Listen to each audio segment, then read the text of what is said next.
أعوذ بالله من الشيطان الرجيم. بسم الله الرحمن الرحيم.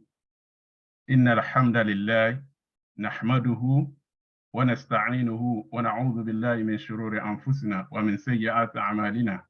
إنه ما يهدي الله فلا مضل له ومن يضلل فلن تجد له وليا مرشدا. والصلاة والسلام على رسول الله. Assalamu alaikum wa rahmatullahi wa barakatuh.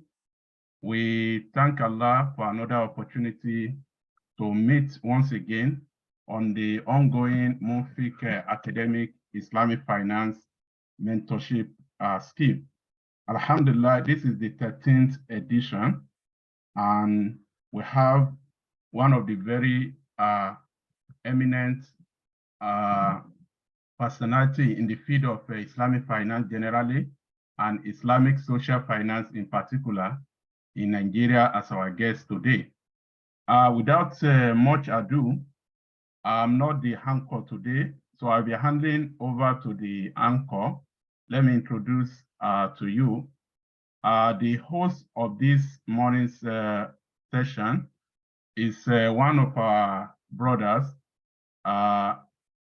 Ustaz Yakub Olariwaju Aila, who is a lecturer in the Department of Islamic Studies, Federal University of Lafayette. He is a holder of a Bachelor of Arts Islamic Studies and English language combined from Bayero University, Kano, where he graduated with second class upper division. He holds a postgraduate diploma in education and MA in Islamic Studies from Nasarawa State University, Kefi, Insuk, and is also currently on his PhD at the same university, Nasarawa State University, Kefi. So his special interest is in Waqf and is conducting his PhD research on Waqf. So he's the most appropriate person to also play host to our guest today.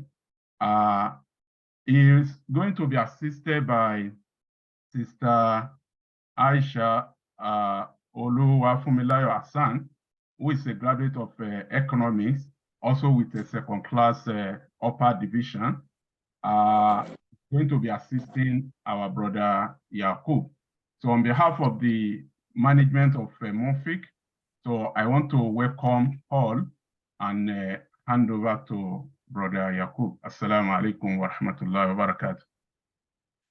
Wa alaikum assalam wa rahmatullahi wa barakatuh.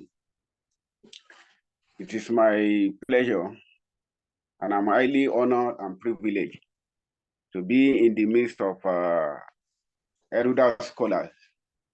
May Almighty Allah make our pursuit beneficial in this world and the hereafter. I think people can hear me. Amen. Amen. We can hear you very clearly. Alhamdulillah Rabbil Alameen. We give thanks and adoration to Almighty Allah for giving us the opportunity to converge this morning. May He continue His endless blessings upon each and every one of us. To start with the opening prayer, I want to seek that we recite Surah Al-Fatiha as our opening prayer before we proceed.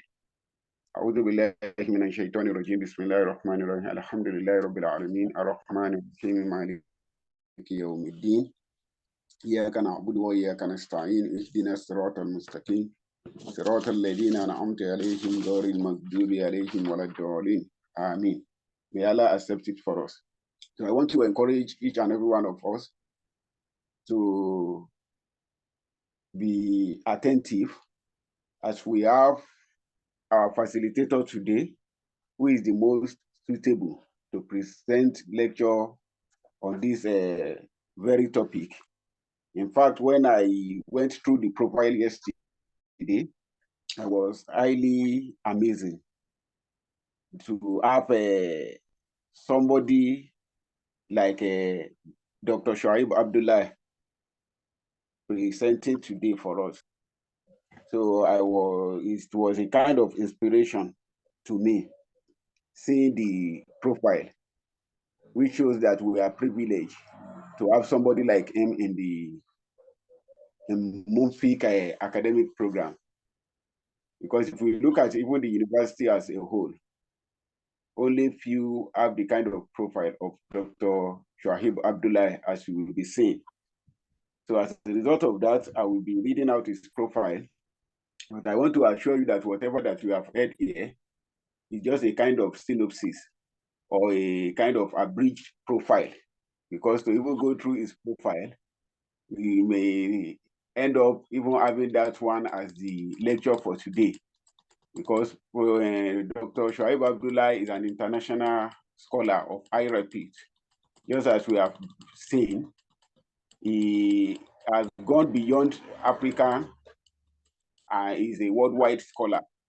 The Almighty Allah increase him in knowledge and continue to make his knowledge beneficial to humanity.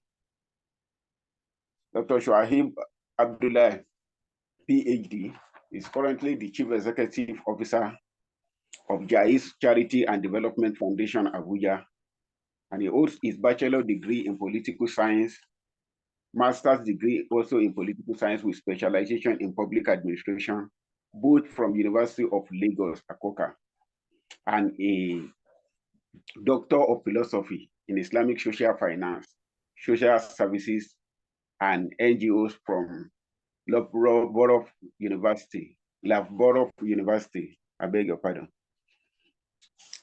United Kingdom.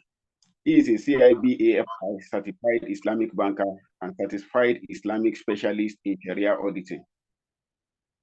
He is also a certified public administrator of England and Wales, a certified management consultant of the Institute of Management Consultants, and also a certified code of ethics practitioner. Dr. Shuaib also attended an Arabic language proficiency certificate course at the Institute of Language, International University of Africa, Khartoum, Sudan.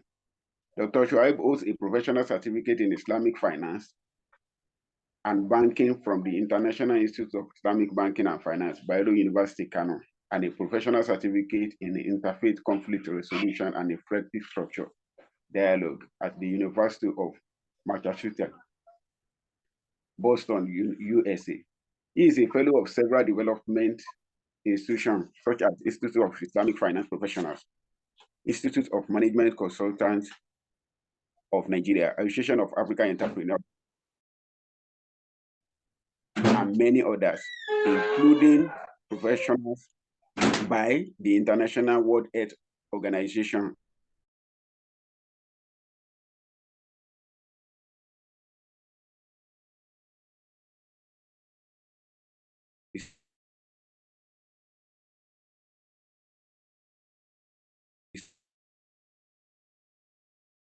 or multinational such as executive position, CEO, Nigeria Arab Chamber of Commerce and Industry, and Nigeria Arab Association. Dr. Shuaib has attended several courses, and he has also presented in so many conferences, workshops, and training on Islamic finance leadership, corporate governance, fundamentals of halal project management, strategic thinking, and decision making. Training of trainers program, role of management in organizational human resource, capacity building, political economic, Islamic economics, takaful and peace building, and conflict resolution, among many others at both local and international levels. He has equally delivered conference and seminars paper in Nigeria, USA, Malaysia, Turkey, Sudan, Egypt, Ethiopia, Ghana, Syria, Jordan, United Kingdom, and Saudi Arabia, among others. Dr. Abdullahi Shuaib is currently the co-chairman of the Nigeria Interreligious Council, Lagos State Chapter, since 2018 to date. He is the deputy chairman of the Association of Zakah and Waqf Operators in Nigeria. He is a member of Board of Trustees of the Institute of Islamic Finance Professionals, member advisory board Institute of Classic Entrepreneurship Nigeria, and member advisory council of Experts Valid Microfinance Bank Limited. Dr. Shuaib is currently a non-executive director on the board of Jaiz Takaful Insurance Limited, Jaiz International Halal Certification Limited, and Hel Jaiz Investment and Services Limited. So without taking much of our time, like I've told you, that what we are just going to present is just a kind of synopsis of his profile. And looking at this, we could all see that we also have a long way to go in the pursuit of knowledge. His exposure, experience, and knowledge acquisition is second to none. So which tells us that we have a lot to benefit from him. And one of it is also today's lecture. May I humbly present to you our erudite scholars, scholar of international repute, Dr. Abdullahi Shuaib. You are highly welcome, sir. Thank you very much for having me. Let me start by saying, أعوذ بالله السميع العليم من الشيطان الرجيم. بسم الله الرحمن الرحيم. الحمد لله والصلاة والسلام على رسول الله وعلى آله وأصحابه أجمعين. أما بعد. السلام عليكم ورحمة الله تعالى وبركاته. وعليكم السلام ورحمة الله. We pray to Allah subhanahu wa ta'ala to accept this our gathering this early morning in Nigeria and wherever we may be across the globe. We pray that may Allah wa ta'ala continue to inspire us and continue to strengthen us. And I must also thank my eminent brother and respected brother, that is a person of Dr. Abdullahi Shuaib, who is the Director General of the MUNFIQ Academy. And may Allah continue, to be with you as well as your team members for a very good job that you are doing, for the Ummah. Having said that, let me just quickly mention that what I'm presenting this morning is just, an abbreviated version of the full lecture of on Waqf and Zakat, which I have just made as an hybrid, and I hope and pray that Allah make it beneficial to all of us. This is just the outline. Look at the introduction, Islamic finance, component of Islamic finance, the Islamic social finance, the instrumentalities of Islamic social finance, the philosophical underpinning of Islamic social finance, Waqf terminologies, economic perspective of Waqf. Look at the Waqf elements, or what we call the pillars of Waqf. Look at the conditions of Waqf, categories of Waqf, types of Waqf. Then we have also cash Waqf model, and then the Awqaf investment model of the cash Waqf. Then we now look at Zakat, condition governing Zakat payment, Zakatable items, then the recipient of Zakat, which we refer to as the Asnaf of Zakat, the qualities of Zakat and Waqf, administrators or workers, challenges, in the two, institutions, and then the career opportunities, some of the requirement, that is the skill expected of us. And then we also look at what are the prospects that we have in the institutions of Zakat and the Waqf, and then we draw the curtain. So these are the outlines. So briefly, one of the objectives of Islam. Assalamu alaikum, doctor. Sorry. Wa alaikum salam wa rahmatullahi wa barakatuh. Please, are you able to share your screen, or we do that for you? Are you not seeing my screen? You have not shared it. Okay, you can share now. Please. Now? I've enabled you. You can share your screen now. Oh. Okay, let me try to do that. Okay, thank you.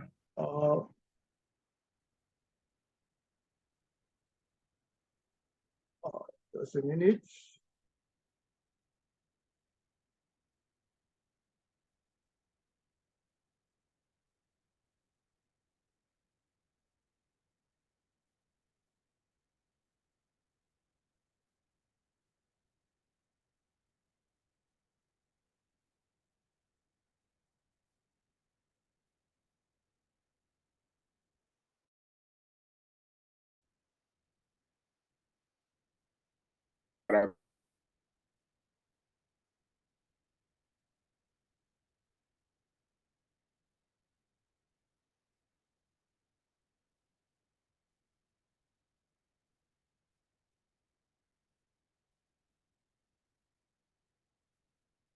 Can you see the screen? And not yet. You said what? Not yet. We cannot see it yet. Wow.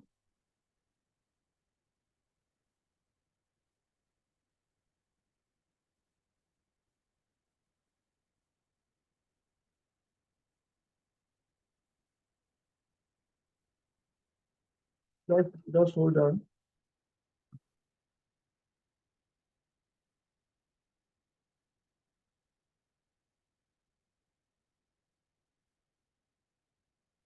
So, like I was saying, so those were the rundown, of the outline of what we shall be looking at with respect to the topic, career opportunities that we have in the Islamic social finance. And like I've said, one of the objectives of Islam is to promote what we call social economy, justice, equity, and fairness in its dealings, with people or with institutions, irrespective of their social status or their religious inclination. And of course, to do that, especially in the area of finance, what we deploy to do this is the Islamic financial system, and which has two major conditions of driving or achieving this important objective. That is, number one is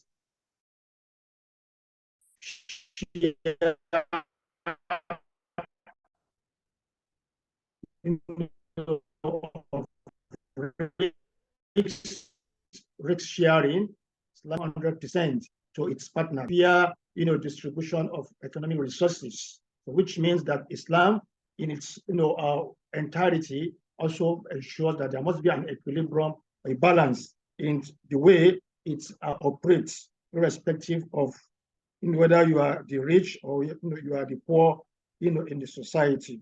The primary objective here is to ensure that we are very fair to people, and that we do not also try to make it to be a one-sided affairs. That is why Islam emphasizes fairness as well as equity in the way it relates with people. The second item on the outline is to look at the Islamic finance. Basically, Islamic finance is a financial transaction that conforms or that is in tandem with the principle of Sharia. Anything outside this, it is not recognized as an Islamic financial system. Having said that, then the third item on the outline is to look at the components of Islamic finance. Islamic finance basically is comprises of what we call ICF, which is Islamic Commercial Finance, and then ISF, which is the Islamic Social Finance. So these are the two components. Anything we want to talk about with regards to Islamic finance, they are either domesticated in the Islamic Commercial Finance or in the Islamic Social Finance. Under the Islamic commercial finance, basically, we have IB. IB is Islamic banking. And then we have the ICM. ICM is Islamic capital markets. Under the Islamic capital market, we have the sukuk, we have the investment funds, we have the equity markets, among others. And then under the ISF, which is the Islamic social finance, before that, we also have takaful, which is also under the Islamic commercial finance. But today, scholars are also having this conversation, I won't say argument, that does Islamic takaful not also fit into Islamic social finance? The answer is yes to the both sides, especially when we are looking at some innovations coming into takaful, especially when we have what we call waqf takaful. Then it takes takaful away from the Islamic commercial finance to Islamic social finance. So it has two sides, depending from which angle we are looking at it. So let us move quickly. Then I have already mentioned this. Let us just go straight to the body, of the presentation. Yeah, move to the third one. The third one, that is looking at the the diagram of the component of Islamic finance.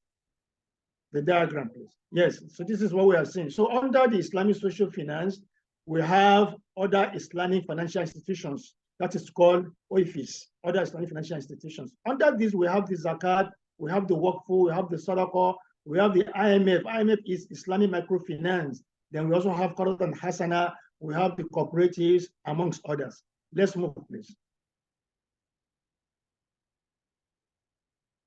Next slide, please. Yes, so looking at Islamic social finance, basically, Islamic social finance is an instrumentality that is being used, to provide social services for deprived people or community, and it is also an instrument that can be used to reduce income inequality and as well as to empower, the poor and the vulnerable people in the community. It is also an instrument that can be used to improve infrastructural, facilities that have suffered, decades of deficiency, and then the overall interest there is to see how we can improve the socioeconomic development of the individuals as well as the community. Next slide.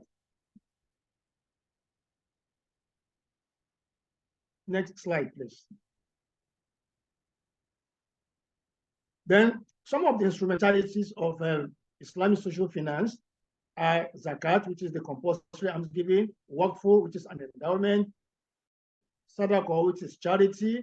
Then we also have Qarad and Hasana, benevolent lend. Then we have, at Tamwil Tasgir al-Islami, which we call Islamic microfinance.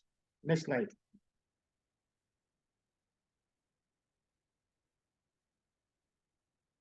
And also here, looking at the philosophical underpinnings, of Islamic finance, basically, these philosophies are emanating from the values we attach to the Islamic philanthropy. So basically, we talk about shared prosperity. The overall goal at the end of the day is to ensure that, we improve the living conditions of the people, as well as, to make life meaningful, to all, inclusive our environment. And it is also about socioeconomic justice and equity, and they're also about income redistribution and financial inclusion. And then, of course, the last but not the least is also about how we can bring peace, harmony, in the community, irrespective of whether that community, is an Islamic community or a non-Islamic community. Next slide. Then we also have here some of the terminologies of Waqf. There are so many of them. I just limited myself to just these few numbers. Like we have said, Waqf literally can be interpreted to mean endowment. But it is beyond just this term endowment. Because when we look at the technical, the technical meaning, we know that it is not just an endowment. Because if we say endowment, then we can also relate it with endowment in the conventional society. Then when it becomes, Awqaf, it means it is more than one. That is plural. Awqaf is the plural of Waqf. Then in some climes or in some communities or in some countries, they do not use the term Waqf. They use the term Habs or Habsun, which is equivalent to Waqf. Habsun means keeping or preserving or holding or confinement of any item or any instrument. In some other areas or in some other communities, they also use Tesbil, which also means Habsu or means Waqf. And Tesbil means to direct something to a public good, to a good cause. So all these combinations, are what we also use in the Islamic balance with regards to Waqf. Next slide.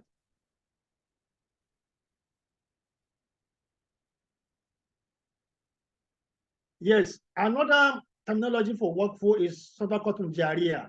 Sadaqatun Jariyah is different from just mere Sadaqah. When you say Sadaqah, you are just talking about charity, something that you can give out at any time, in any place, anyhow, without any rule governing it, without having any particular limitations. But if it is sadaqatun jariyah, what we call perpetual charity or ongoing charity, then we are talking about waqf. It has certain principles, it has pillars, it has conditions. So, and that is why it is different from ordinary sadaqah. Ordinary sadaqah is something that you do one-off. The sadaqatun jariyah is something that is going to be for a long period of time and is going to be permanent. If you recall the hadith of the Prophet sallallahu alaihi wasallam that mentioned, that when man dies, 3 things, will remain with him hatta yawm al-qiyamah. That is sadaqatun jariyah is number 1.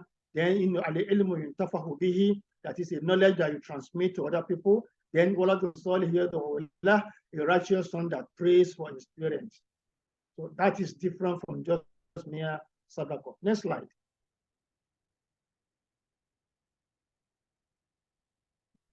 Yes, so technically, if we look at the meaning of, waqf, technically, you can see that it's different from what we mentioned the other time, just mere endowment. Going by Awfi, standard and definition of, on waqf, it says waqf means locking up of the title of an owned asset from disposition, and then allotment of its benefit for a specific purpose. So we can see that this is purely different from, endowment in the conventional world. It is purely different from just mere sadaqah. Next slide.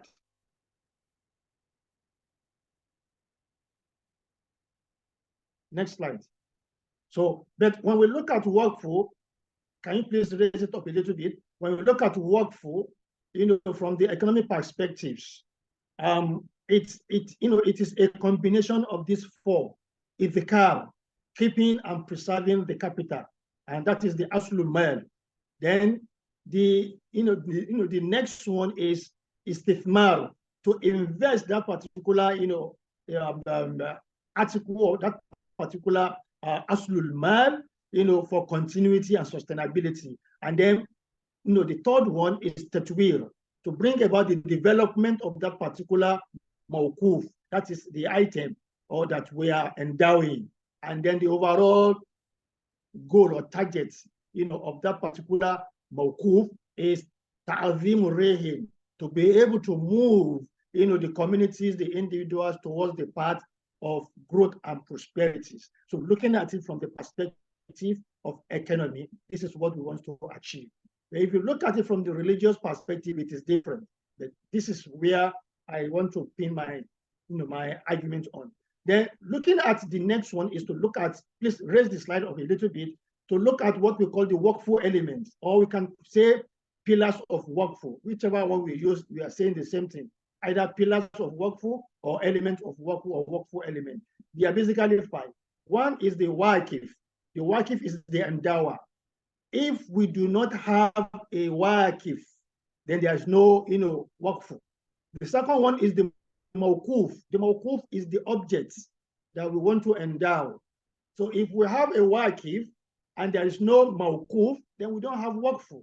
The third one is the mawqufu alayhi, the beneficiaries. It must be specific or it must be general, depending on what is the kind of waqf we want to actually institutionalize.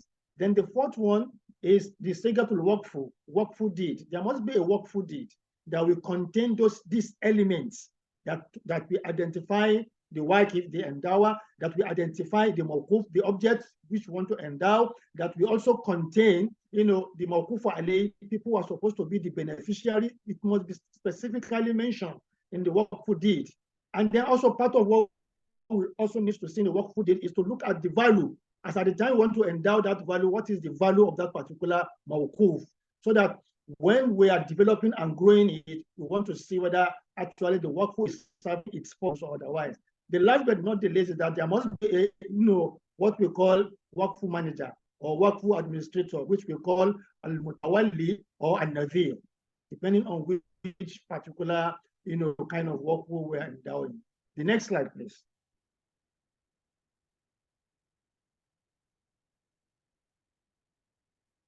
Next slide, please. Then the next one is to look at the conditions of waqf. So for waqf, to stand the test of time to be achieved, there must be ownership. the ownership of Waqf belongs to Allah. So when you endow it, you have ceded, your rights on that particular, property. So you don't come back tomorrow, or your children don't come back tomorrow and say, no, it is our father or it is our mother that owns this property. That is why Waqf deed, which we call Sigatul Waqf or Hujjatul Waqf, is very, very important. Because it is going to state specifically that you have actually ceded your right to ownership of this particular Waqf. Then the second one is the permanency of the Mawquf. It is not something you come to do today and then tomorrow you come back to say, I want to claim it. Though there are some arguments in some, in some quarters that, Waqf, somebody can endow it today and then maybe after 10 years may come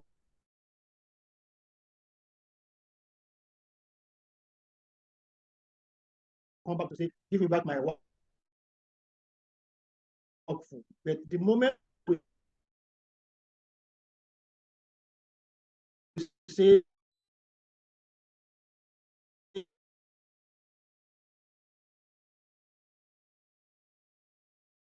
you are setting this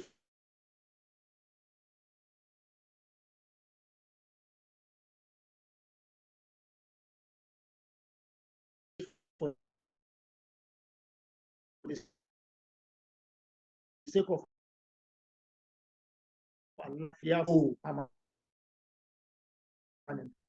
Then the third one is the Mawquf earlier from deprivation, who are living under abject poverty, and then you want to to put it in place to Duri. That is the work for you institutionalize for your grandchildren, for your great-grandchildren, and for those new generation that will come after you. Then the last but not the least here is what we call the hybrid Waqf, which is what we call Waqful Mushtaraka. Waqful Mushtaraka, that is the hybrid. It is a combination of the Waqful Khair and then the Waqful Ahli. So both Waqful Khair, Waqful Ahli combine to make Waqful Mushtaraka. Let me an educational institute and say this educational institute is Waqf. But however, 50% of of the value of this particular Waqf is for public good, is for Waqful Khair. Why the remaining 50% is for Waqful Ahli, for my family. So it means every year, if that institution is able to generate revenue, it is only the revenue that is proportionate to the one that is in line with the Waqful Ahli for the family that zakat may be due on.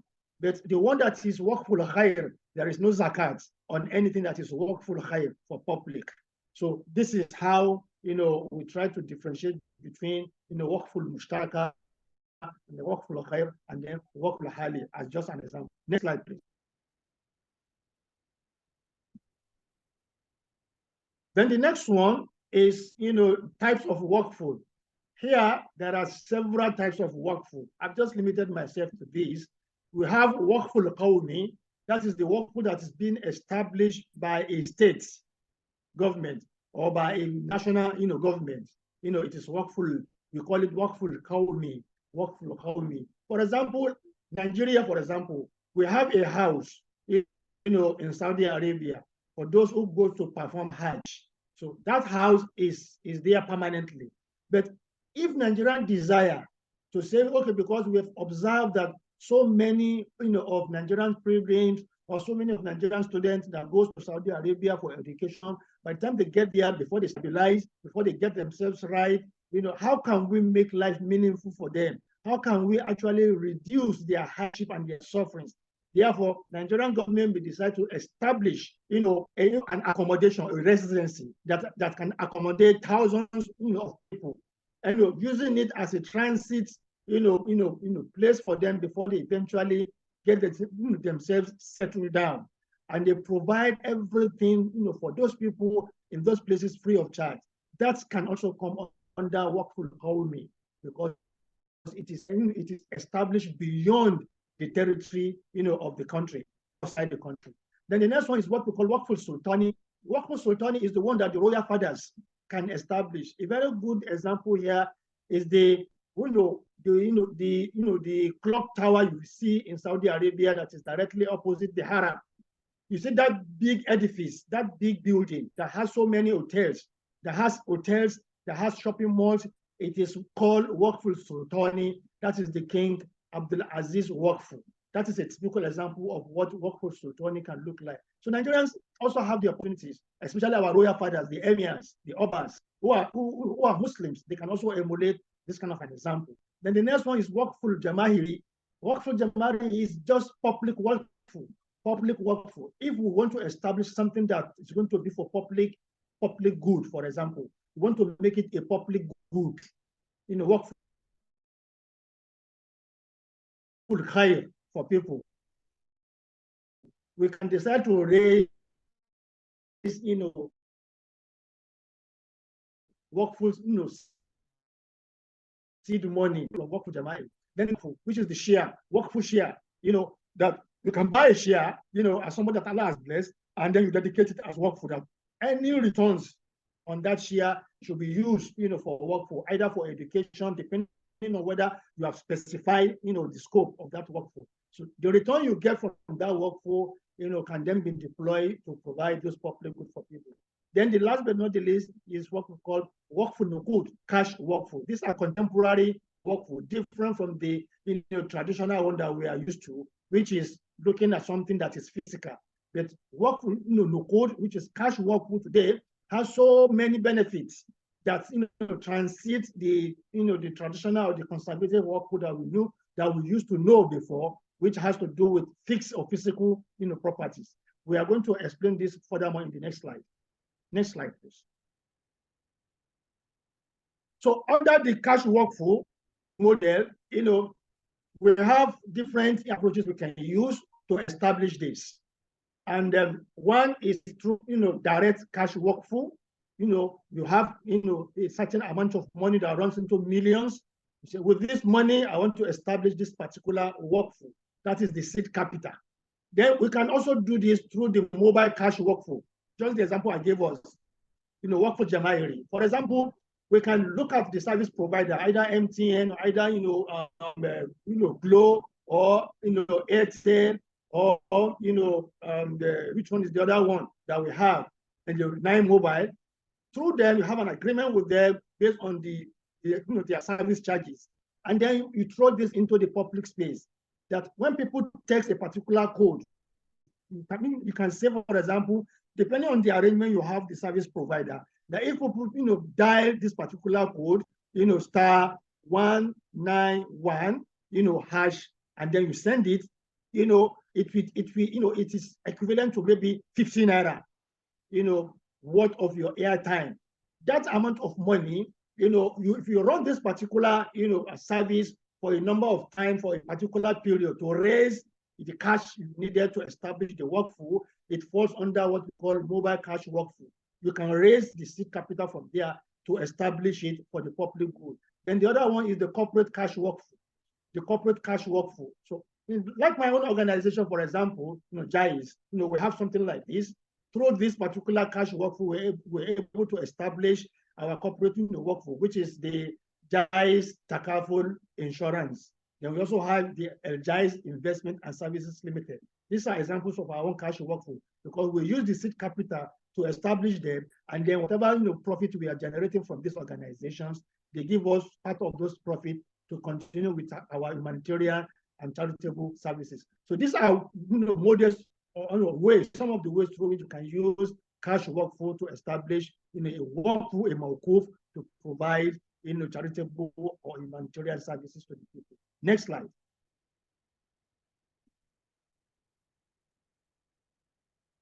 Then, this is just a model diagram of how we can, we can raise this particular seed. If we do not want to go through, the cash, the mobile cash Waqf, for example, we can throw this into the public for both individuals or institutions. maybe for example, let me just say, for example, we want to establish, raise it up a little bit, good. This is a model, a cash model to finance a primary, projects. So the way this work is this. We have already identified what is the worth of the work we want to establish. Let us say, for example, we want to establish a university, for example, we want to establish a university, and then we needed to raise the capital. We can also do this, through, workflow, for example. If we dot, the I's and we cross the T, we go into the public, or we identify individuals that we believe they have the financial muscle to enable us to achieve this. So what we need to do is also to, design a workflow certificate, targeting, 2 or 3 categories of people. We have the high network, individuals. We have the middle network individual. Then we have the low, network individuals. And then we distribute this share, this amount based on the target people that we are looking for. And then we sell this share to them. The share must be numbered serially, so that it must have a unique number attached to each of the people who wants to contribute to this particular workflow. And then when the I's have been dotted, the T's have been crossed, then these individuals or institutions now made available, their finances towards the project. And then when we have actually achieved, the target we are looking for, we can use this particular, fund to establish the university, which we regard as workflow university. This is just one model. This, and then again, this particular, model also, also needs to be explained further. That is it that, the individuals who are coming on board to establish this wants to do it free, free sabilillah completely, or they want to do it for a particular time after which they want to, seed away. They want to remove their hands from the investments. So whichever one, applies to them, the certificate will be an evidence to show that this person has a particular, elements or a particular share in the workflow that has been institutionalized. If, for example, some said we are endowing it, permanently, it means they are not coming back tomorrow to say that they have a share in this workflow. If some are saying, because I want to enable you to achieve this workflow, I'm going to put down this particular 1 billion naira, but I will give you a moratorium period over which, if we are able, over which it will enable you to be able to pay back that 1 billion naira, because I do not intend to have, my permanency in this workflow. It depends on, the contract. It depends on the conditions that the parties involved have signed into. The next model will show, how we can also use this particular model to raise another, workflow to execute a primary workflow. This is the diagram. It is different from the first one. So this one here is going to enable us to establish, using financing a primary project, by the secondary workflow certificate. For example, it is the same way methodology we are going to engage. But what will distinguish this is this: when the university has been established now and it is running perfectly, and then the university feel that we need to establish, another institution. This institution is going to be a specialized one. Maybe let us say it's going to be an institution where we want to produce Hafiz al-Quran, or we want to produce people who are very vast and knowledgeable, in the Hadith of the Prophet. So it means the resources that, we generate, from the primary projects is now going to be the one we are going to deploy, to establish a secondary project that, is on our front burner. This is how, financing of primary projects can enable us to finance the secondary, project. Next slide, please. Put on the light for me. It's good that the light is back. Now, what we also have, put on that light for me, please, this is our Waqf investment model. Now again, we may also want to go into maybe partnership, with a very big organization. Let us say, for example, with IDB. IDB have a subsidiary called APIF, that is our Waqf Property Investment Fund. Now, one of the models they use is this particular model called the Waqf investment model. So if, for example, let us say, MUNFIQ Academy wants to establish, their own Waqf, for example, in Nigeria, a very big Waqf in Nigeria, so that going forward, that Waqf will enable them to, to be having regular, funding to execute the academic activities. To the partners, I'm using just an example, the APIF. Some of the instruments they use is that they operate on 75 to 25, with their partners. APIF is going to bring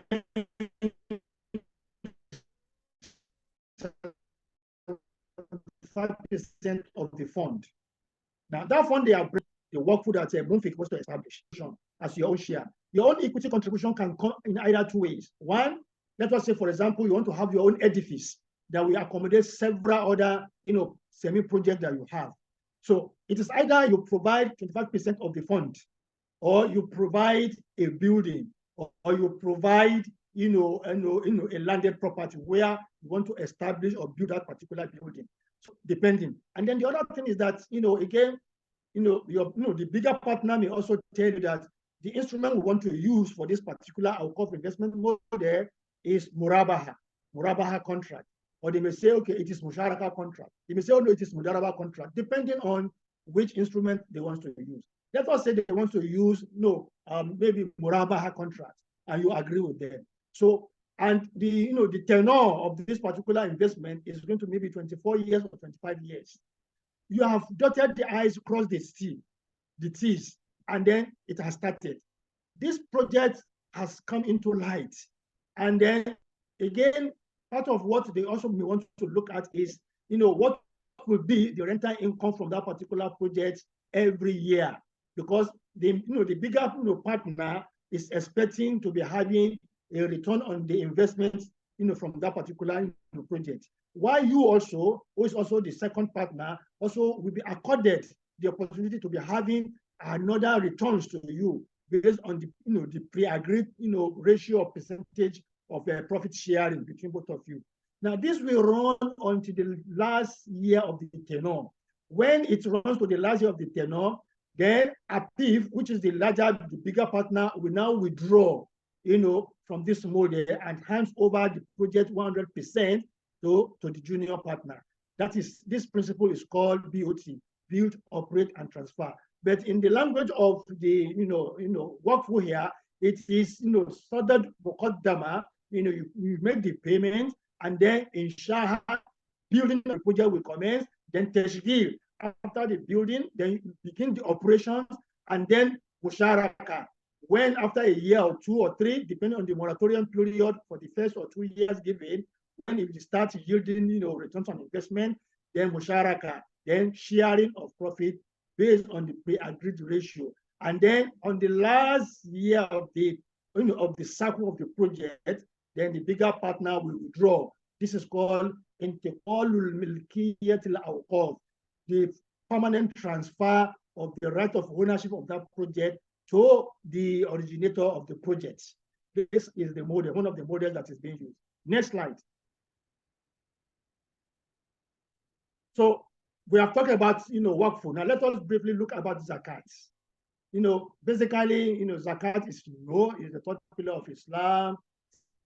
It's mentioned about 28 or 30 places in the Quran. Next, along with salat, each time you hear wa'atu zakat, wa'akimu salat, wa'atu zakat. Allah repeated this severally, nothing less than about 28 times, along with prayer. And then we also know that zakat has nisab. The minimum, which is very common, is 2.5% of certain zakatable items. While there are some items that they don't have 2.5%, but their own zakat rate, nisab, is predicated on the nature of the zakatable items. And then again, the zakat rate, which we call Mekdaru zakat, also differs from the other ordinary zakat, whose zakat rate is 2.5%.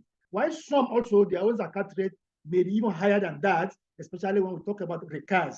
these are ornaments that we extract from the, from beneath the soil. So their own zakat rate is 20% of the value of those items. So it depends, it varies depending on the zakatable item. Then we also have, Quranic legislations, hadith of the Prophet that talks about zakat, and then verses that talk about zakat. Quran chapter 9, verse 103 is just one of them. And of course, we also know, the hadith of the Prophet sallallahu alaihi wasallam that also talks, about the issue of zakat. That is the common hadith that says, Bunya al-Islam ala khamsi. Islam is built upon 5 pillars, mentioning all those pillars, and then they also mention zakat, amongst others. So nisab is the minimum threshold for zakat. Any person that has that threshold and above, that person is liable to pay zakat. Any person that in net value after a year, what is not up to that zakat, that nisab, that person is not zakatable for that particular year. And of course, zakat has several roles. It has a spiritual role, it has moral role, it has socio-economic role that it plays in the lives of the community. Next slide, please. Next slide. Okay, so the next one is for us to look at the literary and technical meanings of zakat, just like we did for the case of waqf. Literally, zakat means tahara. Look at Quran chapter 9, verse 9, Quran chapter 91, verse 9. Zakat also literally means tazkiyah. Look at Quran chapter 9, verse 103. Zakat also means an-nama wa ziyada, that is growth and development. You can also find reference in Quran chapter 30, verse 39. It also means barakah. The reference is in Quran chapter 19, verse 13. It also means hidayah and also halal, among others. The references are in Quran chapter 80, verse 7, and Quran chapter 18, verse 19, respectively. But technically, when we want to look at zakat, zakat also is different from sadaqah, because just like waqf is different from ordinary, endowment. Technically, zakat refers to the determined estate. It is not just money, malu. No, it is an estate taken from specific types of wealth. These specific types of wealth are what we call zakatable items. When they reach a specific threshold, the specific threshold is what we call the nisab. So if those items are not up to the nisab or above the nisab, then there's no zakat on them. At a specific time, so it means that particular item also must satisfy the requirement of haul, that is, a specific time, which is a minimum of 12 lunar months. 12 lunar months. However, there are some zakatable items that they do not have to wait for 12 lunar months before zakat is due on them. Specifically, we talk about agricultural produce. Then, which must be spent on specific categories. Those specific categories are the asnafu zakat, which Allah mentioned in Quran chapter 9, verse 60, in specific ways. Those specific ways are the thematic areas where we want to put those zakat, either for education, or either for health, or either for welfare, or either for empowerment of the people, or either to support the Muslims army to protect the territorial integrity of the Muslims community, or the community of the Muslims where in invasion or aggression is being threatened. So these are specific ways where the zakat funds can be deployed. So we can see the difference in terms of literary meaning and then the technical meaning. Next slide. Quickly. All right, the next slide is the asnafu zakat, the beneficiaries of zakat, which I just mentioned earlier. This is in Quran chapter 9, verse 60. They are just, 8. Allah mentioned them in Quran. The poor, the needy, the zakat, administrators or zakat workers, then, the people who have reverted back into Islam, or people who are very sympathetic to Islam, or people who protect the territorial integrity of Islam. They can also benefit from zakat. Then the debtors. Debtors here must be very, very careful. We are not talking of somebody who deliberately went, into what is haram. It took a haram loan, or he went into an haram venture and it became indebted. No, we cannot use what is halal, to purify what's haram. So we are talking of, halal debt, genuine debt. Then we are also talking about al-gharimin, those in bondage. Yes, today we may say that there are no physical slaves, But yet, some scholars are of the opinion that people who are in prisons, not because they committed a crime, but because circumstantial evidences actually found them wanting, and then they do not have the means either to bail themselves, or they do not have the means either to procure a solicitor to defend them. And for these reasons, we get to know about their case. Zakat money can be used to prosecute their case to get them out of imprisonment, according to some scholars of Islam. Then we have Fisabilillah. Fisabilillah today, yes, has transcended the traditional interpretation, which is that Zakat money is meant under Fisabilillah to use for the Muslim soldiers, Muslims army. But contemporary scholars today have said it is beyond that. Anything that has to advance the cause of Islam, to spread knowledge, basically, again, to do dawah, in the media, and then to also support, du'ats, to go into areas where there are Muslims minority in order to protect their deen, which is one of the maqasid of Sharia, the protection of the deen. Zakat fund also can be deployed under Fisabilillah. The last but not the least is even Sabil, the wayfarers. These wayfarers can be a rich person, can be a poor person. A rich man can be stranded if he's a victim of armed robbery. So at that particular point, he's in the community where he does not have access to his ATM, he doesn't have access to his phone, he cannot reach his family, he cannot reach to any person. He's in a place where he doesn't even have a relations. He goes to the mosque or any Islamic community to present himself.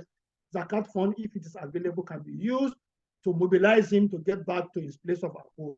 So these are the 8 asnaf with zakat. So the next one we're also going to look quickly is to look at the conditions governing zakat.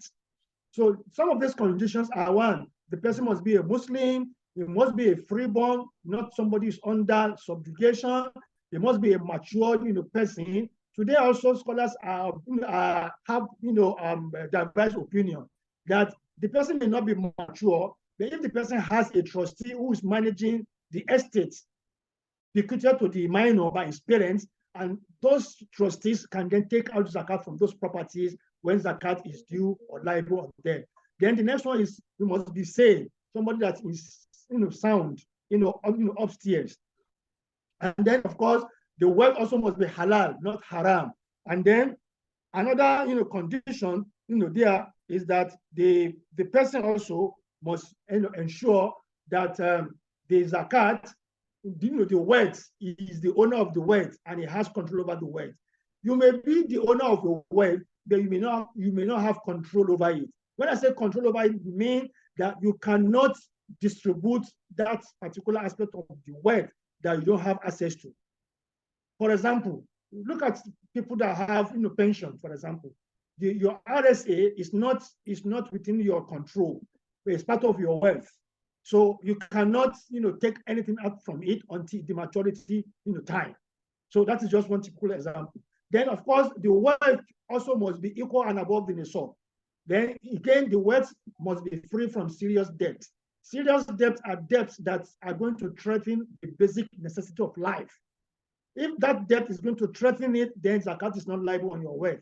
But if even that debt, you are indebted truly, but it is not affecting your access to basic necessity of life, scholars are of the opinion that that does not stop you from paying your zakat if your zakat is equal to and above the nisab of zakat. Then, like we mentioned earlier on, the how the fulfillment of a lunar year must be completed before zakat can be deducted. Why there are some zakatable items that they don't have to wait for 12 lunar months, like I've mentioned, agricultural produce, for example, you can do the harvest 2 times, 3 times in a year. It is to be taken out on the day of the harvest. And then the last but not the least is that wealth also must be something that is investable, something that can be invested, because Islam does not want us to tie down wealth. Because when you tie down a wealth, the Prophet says, sallallahu alaihi wasallam, zakat is likely to finish that particular wealth if every year zakat is paid on it. So it must be something that can be invested to be yielding returns for the person. Let's move to another segment, which is to look at the zakatable items. Let's look at zakatable items. We have here quite a number of zakatable items. One of them is gold. is gold or silver or ornaments. And of course, it must reach, the nisab. And the nisab for gold today is 85 grams and above. Anything less than that, it is not zakatable. Then for the case of silver, it must also be about 595, grams and above. Anything less than that, it is not zakatable. The second one is urud tijara, that is cash or trading goods. Depending on the society or the community or the countries, like for example, in Nigeria here, we don't have a unified nisab of zakat. Effort is ongoing on this particular issue, but we keep making effort, we keep trying under the other one to ensure that we have a unified zakat. I mean, a unified, nisab, so that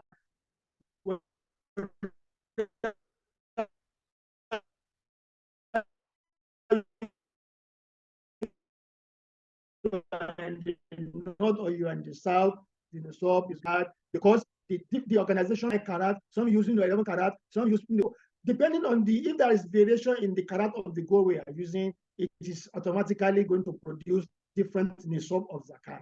That is one of the reasons why we are having differential, nisab of zakat in Nigeria. And then the next one is what we call the rikas.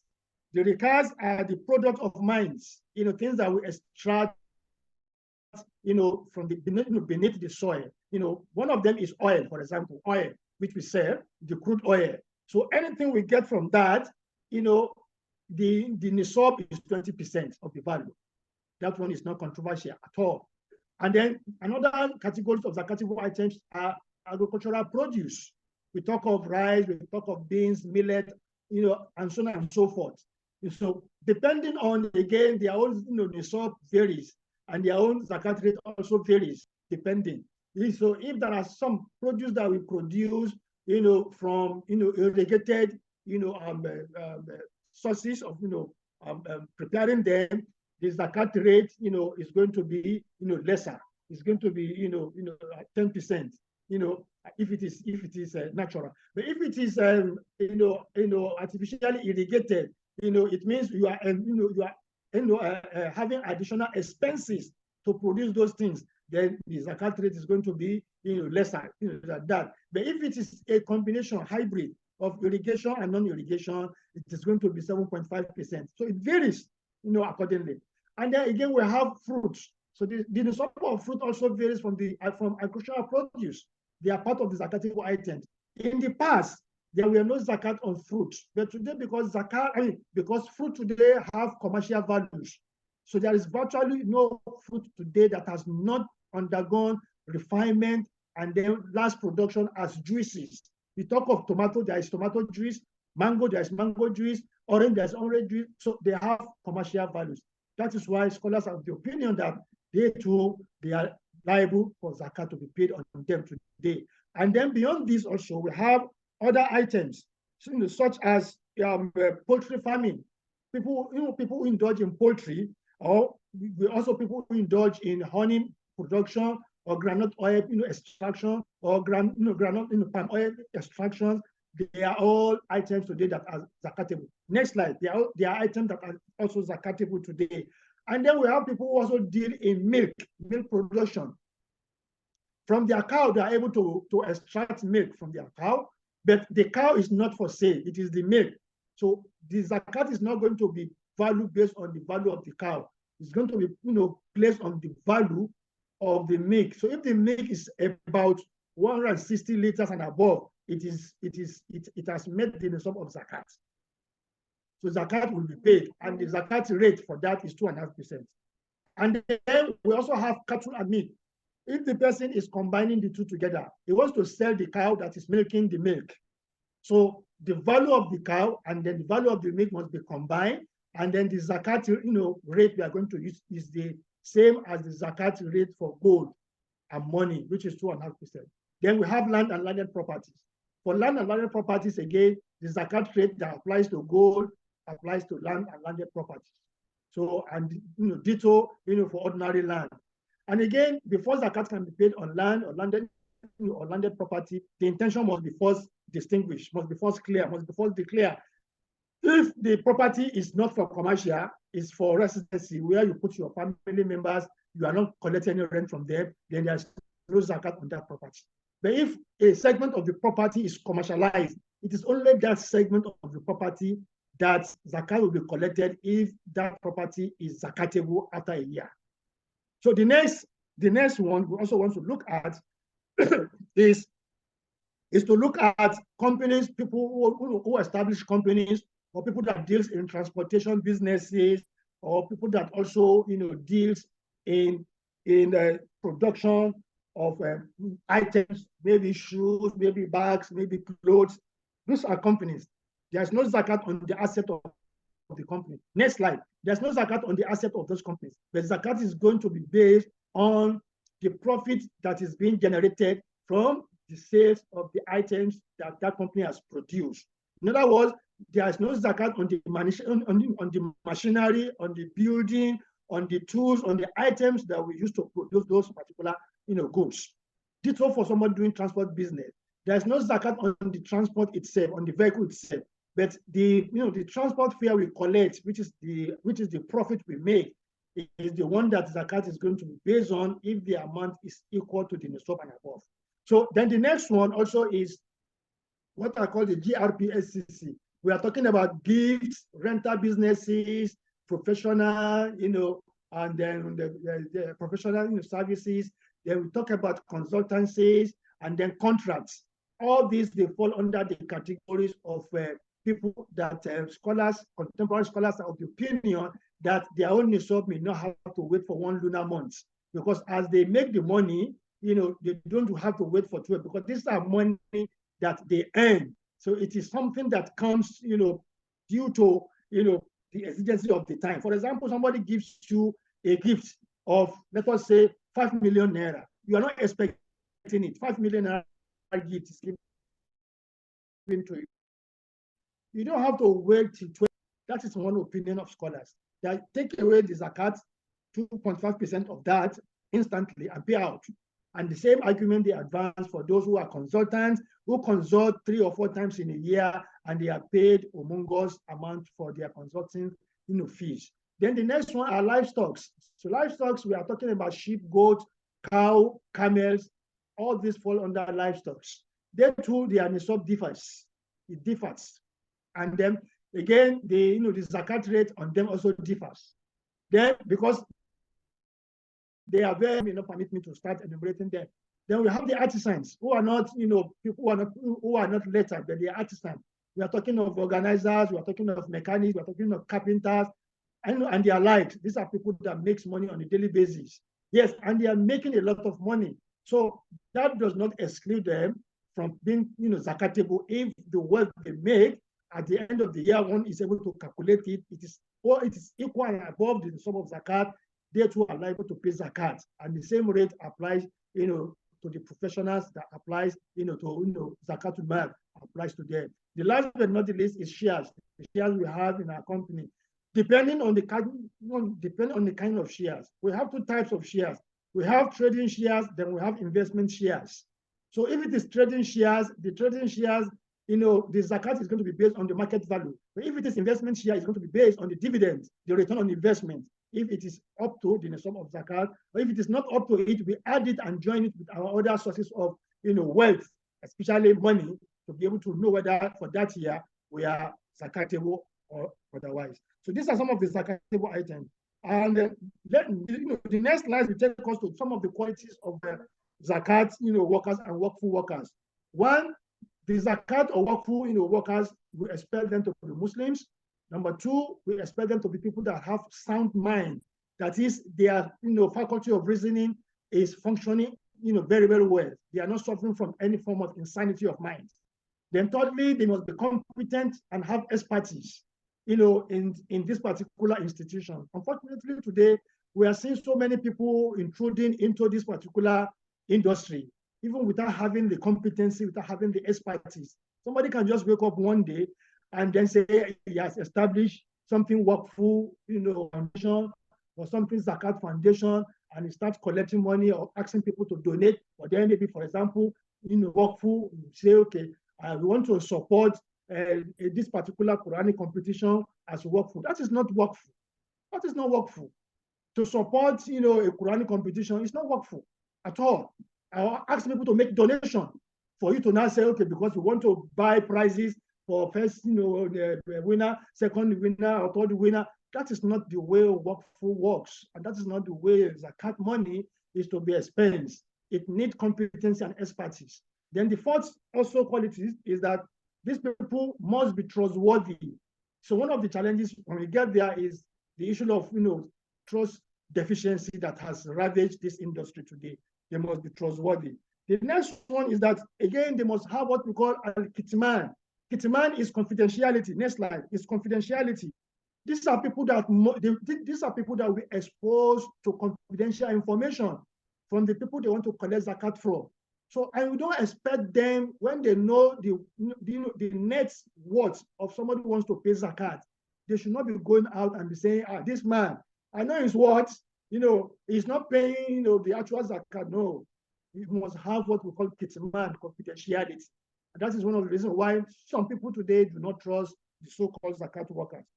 Next slide. The next one is transparency. There must be transparency in the way we are working. For the people who are doing zakat or workful work, there must be transparency. That is, transparency here means let people have access to information about your activities. Don't protect it away from the public view. Let people have access. Let people ask questions. And when they ask questions, supply them with the right information.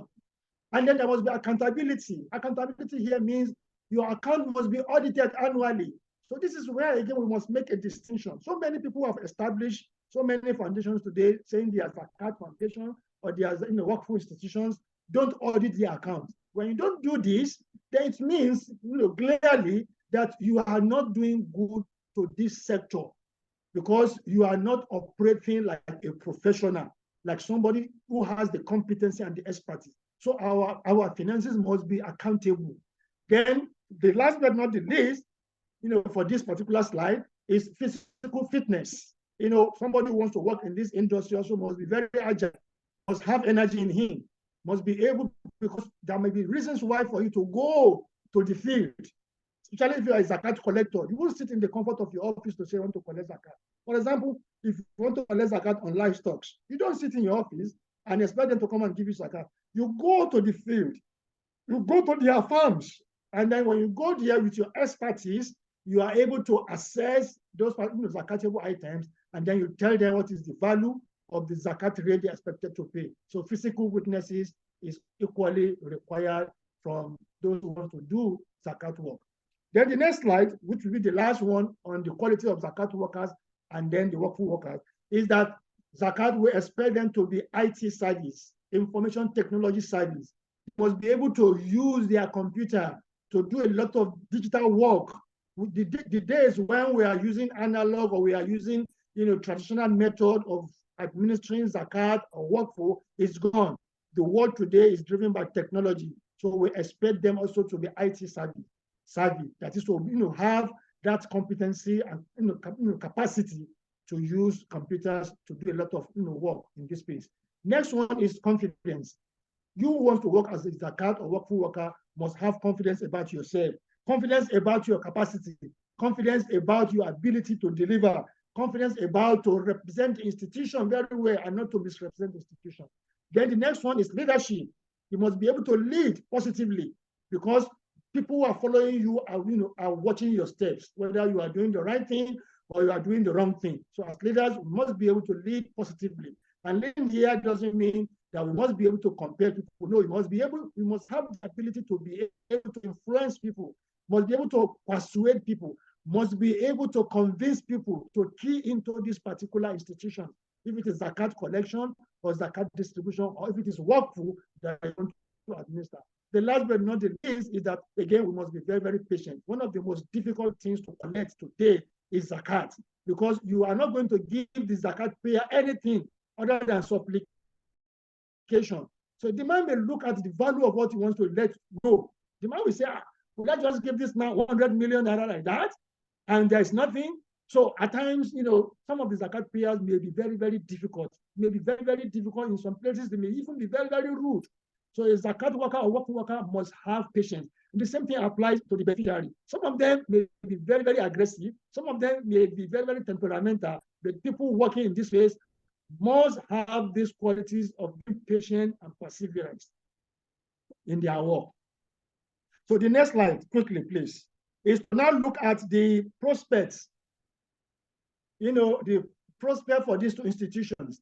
Number one, Nigerian Muslim population is an added advantage for us. Over 100 million people in Nigeria are Muslim. That is a lot. So we have the population to drive this institution, to develop this institution, to grow this institution, to make this institution to be very, very impactful and beneficial, not only to Muslims, but to non-Muslims. So we are yet to tap to its optimal level the opportunity that the Nigerian Muslim population gives to us. Number two is that we also have abundance of masajids.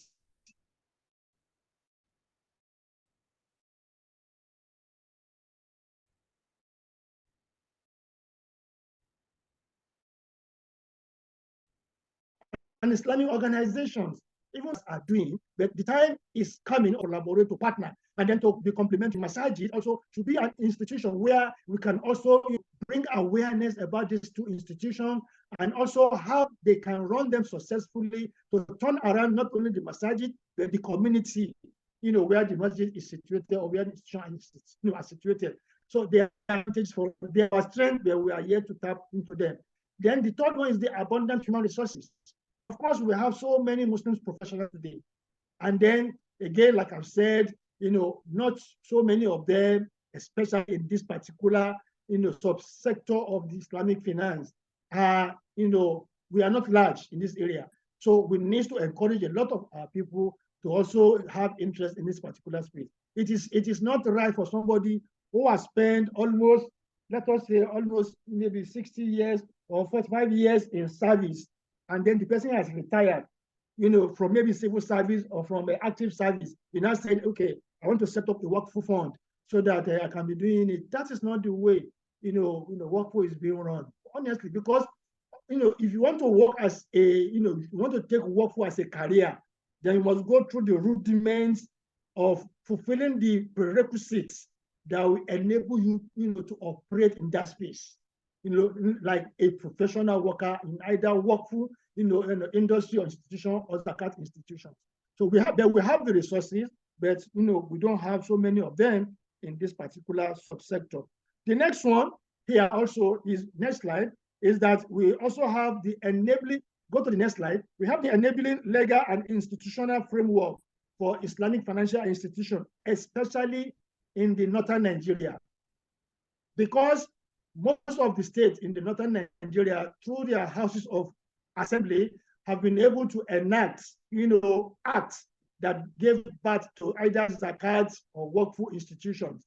But if you come upward, downward to the south, we don't have any enabling acts. So most of the things we are doing, either as zakat institution or Waqf institution, is that we are doing them without having the enabling acts that we give legal backing to the work we are doing. So we are only working as an NGO. So we don't have the power of enforcement, because if you try to do that and you are taken to court, they are going to win you. They are going to win and you lose the case, and again you may suffer penalty that may be awarded against you. But in the northern region, it is an opportunity for our Muslim brothers and sisters in that space to see how they can go further. And alhamdulillah, the Sokoto State Zakat and Waqf Commission have gone a step higher by reviewing their own enabling acts, by fleshing it further to enable them to be able to operate efficiently, the way a Waqf and Zakat institution are expected to operate. I must give kudos to the chairman of Azawan, who is the engine, who is the person driving that, and also our own Director General in MUNFIQ Academy, who was a consultant to them, who enabled them, who supported them in drafting those legislative acts that sailed through. Then the other one is the emerging growth of Islamic institutions. In Nigeria today, alhamdulillah, they are growing. We have the IIBF in Kano. We have the IIF in Nigeria, in Lagos, here, that is the International Islamic Finance Professionals. Then we have the Nungu Business School. We have the Fountain University we have the Column, we have the Al-Hikmah, and so on and so forth. These are institutions emerging today that are also offering courses that are directly related to Islamic finance. Let us also see how we can deepen these institutions for quality service delivery. Another one is the under-optimization of Waqf Sukuk and Waqf Zakat. This is one area that we have not been able to develop, but the opportunities are there. Waqf Sukuk. Let me give you a practical example. In Saudi Arabia, in Makkah, for example, I did mention earlier on, the time tower, the clock tower that we have facing the Haram was developed through Waqf Sukuk. They used the Waqf Sukuk instrument to build that magnificent tower. So, and you can see that tower, the various, they have nothing less than about 5, 6 or 7, 5, 7 or 7-star hotel in that particular edifice. Different, shopping malls are there. Different markets are there. Different things are there. They made a lot of money from that particular tower. It was developed through Waqf Sukuk. In Nigeria today, we have not seen any organization or any state government or any institution that have done this and did with Waqf Zakat, but opportunities are there for us to key into so that we can also bring the public benefit of these institutions to our people. The next one I'm also going to look at in the next slide is also to look at the work that Waqf and Zakat are doing in the area of the reduction of poverty. Either Waqf or either are instruments that can be used to reduce poverty. And we have seen so many Zakat organizations, Waqf organizations that are doing very well in this area. It can also be used to reduce the inequality gap between the rich and the poor. And so many organizations have been doing this, and they will also believe that they can do more than this. And then another prospect or potential it has is that these two institutions have the potential to promote economic growth, especially of the poor and the needy people, to take them out of ground zero, to make them from grass to grace, take them from grass to grace, especially when you do what we call empowerment. Empowerment does not necessarily have to do with economy. Under empowerment is to empower them with knowledge, the human capital development. And when that is done, then you provide this, the seed capital or the startup capital to enable them to also start as an entrepreneur. And they can also become, an employer of labor. It creates job opportunities. These are also opportunities and potentials for us. The last but not the least is that it also has the potential, to bring about effective financial instrument to fill funding gap. Today, United Nations organization, for example, their organ that has to do with the High Refugee Commission today, they have ventured into using Zakat instruments, as an instrument to fill their funding gap. That is to tell you the potential Zakat has in terms of how Zakat can be used to actualize the SDG goals.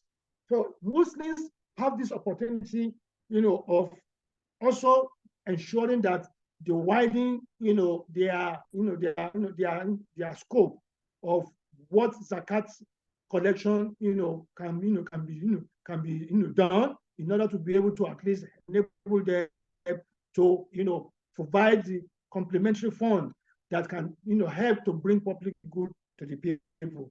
These are some of those potentials. Then this will take me to the challenges we are facing in these institutions, both Zakat and Waqf. I have quite a number of challenges I've enumerated, about 14. I'll just mention them just briefly. One, we have the dearth of professional experts, that is shortage of professional and experts in these two institutions. I won't say more than that. Number two, some of the institutions that we have also, they have poor Islamic corporate governance. Because Islamic corporate governance is different from the conventional corporate governance. So most of our own institutions do not have Islamic corporate governance. Number three, also, because they lack the corporate governance, then their managerial skills also manifest ineffectiveness and inefficiency. So people spend a lot of input, and then the output of that assignment does not justify the input. So a lot of managerial ineffectiveness and inefficiency are manifesting in some of those organizations. Number four is we have poor patronage. by high network individuals who are the muzakis or who are the wakif, to the institution. Most of the, high network individuals that have money are refusing to patronize zakat workers. They feel when they pay to zakat institutions, they are not fulfilled. So they want to fulfill, satisfy their mind that yes, they are the one directly disbursing, the zakat money. That is not the way it's supposed to be. Because if we want to grow the Islamic Ummah, we must patronize Islamic institutions. Because Islamic institution, zakat is just one of them. Just like Salat is an institution, Psalm is an institution, zakat also is an institution. So their failure to patronize them are also giving problems to the zakat institutions that we have. And the same applies to the Waqif. So the Waqif themselves are also not patronizing, maybe because of their own direct primary experience that they have had with some of the people that they have actually given resources to establish Waqf, but they have failed. Because that's one of the challenges of the conservative or the traditional Waqf that we have. So many of them today, they have collapsed. So many of them today, they are not sustainable, they are not working. So this has resulted in low or poor patronage on the part of the high network individuals. The number 5 one is the lack of federal legal framework. In Nigeria today, we have state legal framework, particularly in the northern region. But in the southern region, we don't have anything at all. So therefore, this also creates constitutional conflicts. For some of the zakat institution or work institution in Nigeria, especially in the southern regions today, when we look at the Nigerian constitutions, there are conflicts on it because in some of the aspects of the constitution that deals with Waqf in the Nigerian constitution, 1999 constitution as amended, gives provision to Waqf. But again, when it comes to litigation on Waqf, it is the High Court that we adjudicate, and the High Court has superior authority over customary court or over the lower court. So anything that has to do with Waqf,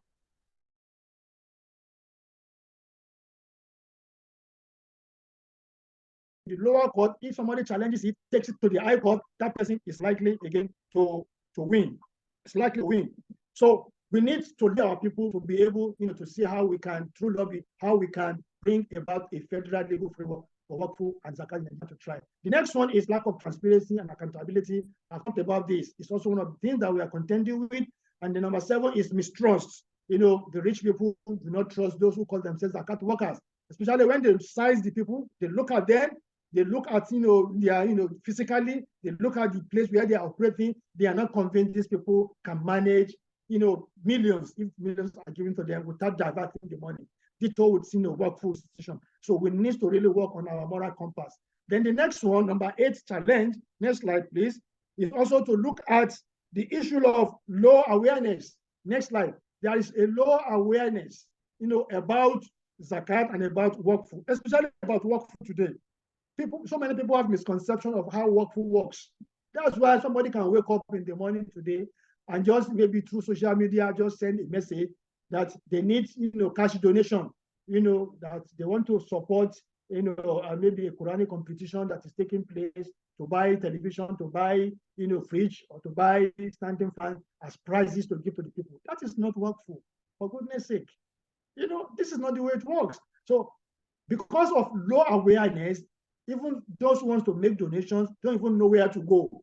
And then those who venture by circumstances into this particular domain also don't even know how to operationalize it. So that has affected, the awareness, the information in the public space. We have negative impact of colonialism and imperialism still affecting us till today. The British colonialists have destroyed our legacies. They've taken away the power of zakat, the power of Waqf. They have relegated it to the background. And that is why so many Muslims today don't even know anything about their heritage. That most of the big institutions we have in the world today, we are all set up through Waqf fund. So there is need for us to reorientate our people. Number 10 is there is poor documentation of our projects and our programs. We don't keep records, just like I mentioned earlier on that our managerial ineffectiveness and inefficiency. Part of it is what is affecting us today, that we do not document our activities and our projects and our programs. We don't have records. I remember when I was doing my research, this is one of the challenges I have to contend with, that I have to, again, through the pilot study I did, I discovered that looking for adequate information with regards to workforce in Nigeria is a tall dream. So I have to, adjust, because most Islamic organizations who are doing something that may look like they are doing workforce actually don't have records of most of the things they are doing. So we need to start documenting. Then lack of jurisdiction and constitutional conflict. I've mentioned this earlier on.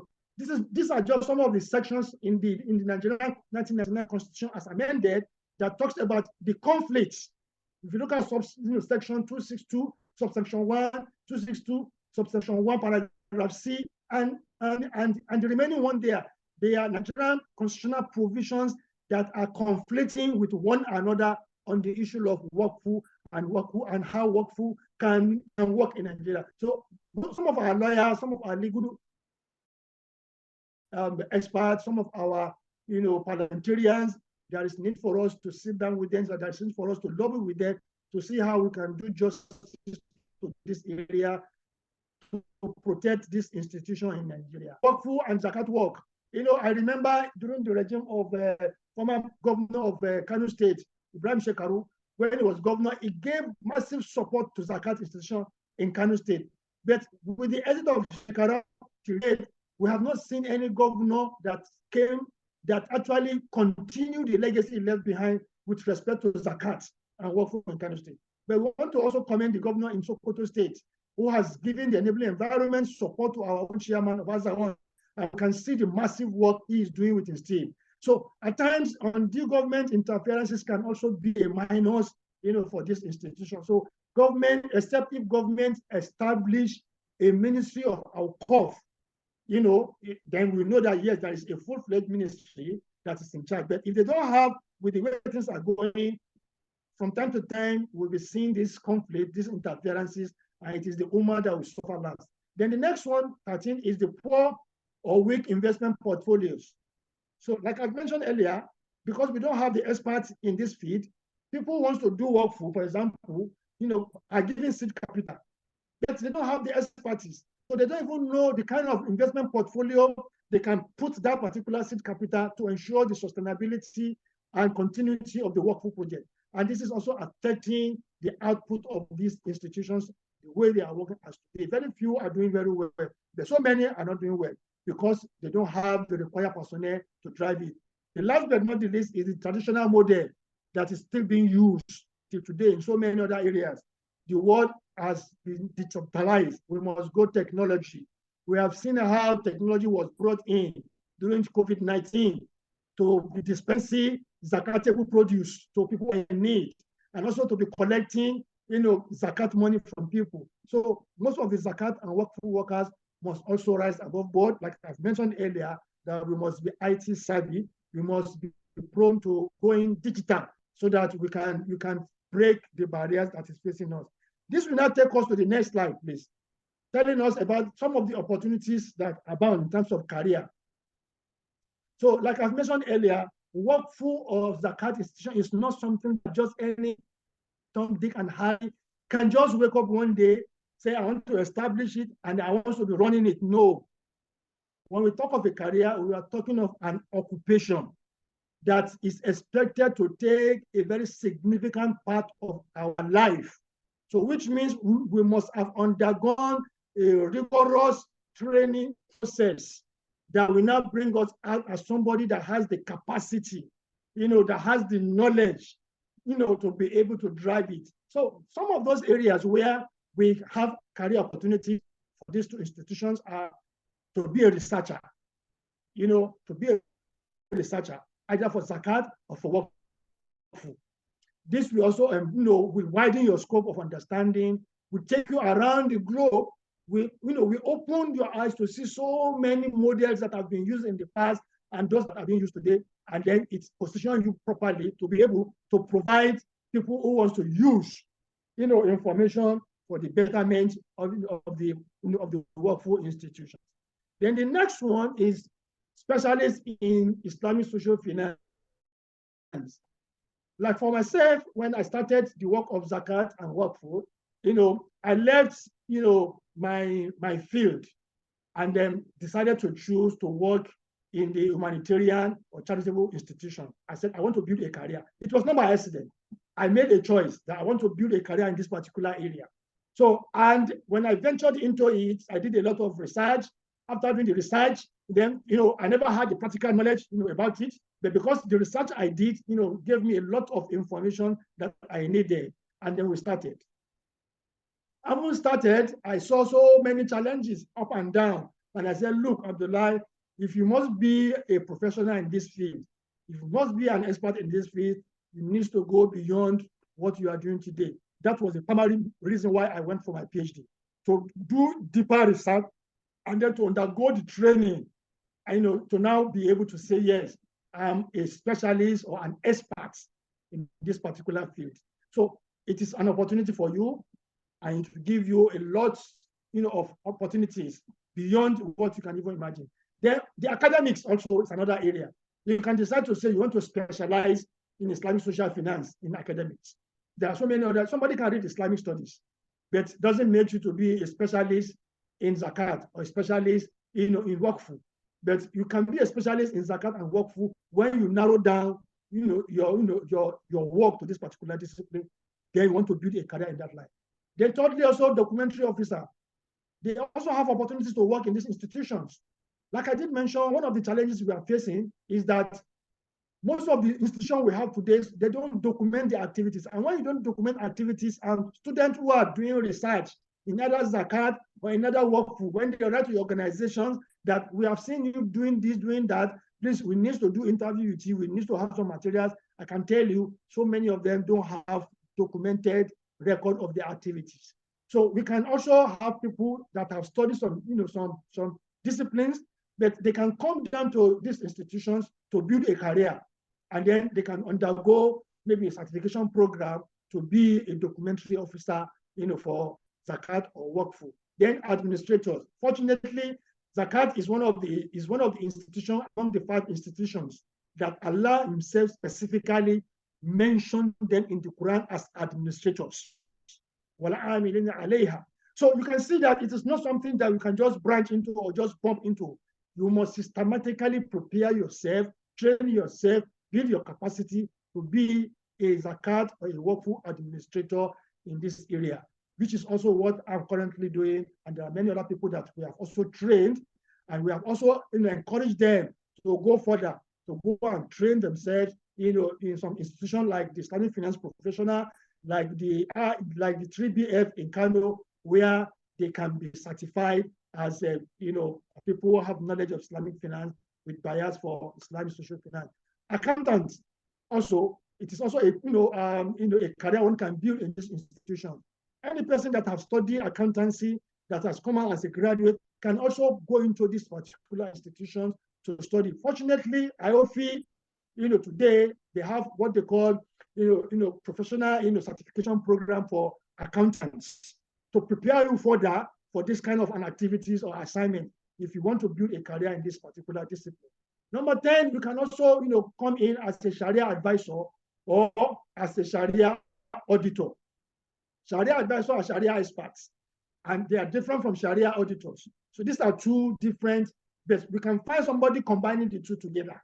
So somebody may say, yes, I study Islamic studies, so what are you telling me? I can talk about XYZ. No, if it comes to specific institutions, for example, if you are not trained in that particular institution, you may just be talking out of context, because these are specialized institutions. Yeah, somebody may study Islam, for example, and is an erudite scholar. He can talk, he can quote the Quran, he can quote the Hadith. But when it comes to Islamic banking, for example, and you look at the rudiment of Islamic banking, how they operate technically, operation-wise, you might not be able to talk authoritatively because he is not a certified, person in that particular space. That is why there are this feed for people to come in and build their career in this area. We can also have a career as a public relation officer, for this. Just like in the conventional media, you see, they have different people manning or covering different areas. For example, if you look at journalism, there are political journalists, there are economic journalists, there are criminal journalists. Each person specializes. Then there are judicial journalists. They specialize in different areas. So we can also have public relations specialists in Islamic social finance. So you come in and train and then have the certification and you become also an authority in that area. Then what about data analysts? Yes, we can use figures, to kind of make our strategic move. Let's say, for example, in the next 5 years, we want to have a strategic sections, and we want to drive this section to develop and grow this industry. One of the key things that we need is we need a data analyst, as a strategist, to help us use the figures on our tables, to give us simulations of different scenarios that we can look at as a chart that can take us to where we are. So opportunities are there for data analysts to also come in, then to have the required training and the certification to work. Then we also have opportunity as a career assessor. We can also build a career as an assessor. Let's take, for example, Zakat. One of the principles governing Zakat administration is that you should not be the same person doing the collection and the same person doing the distribution, in order to bring about checks and balances.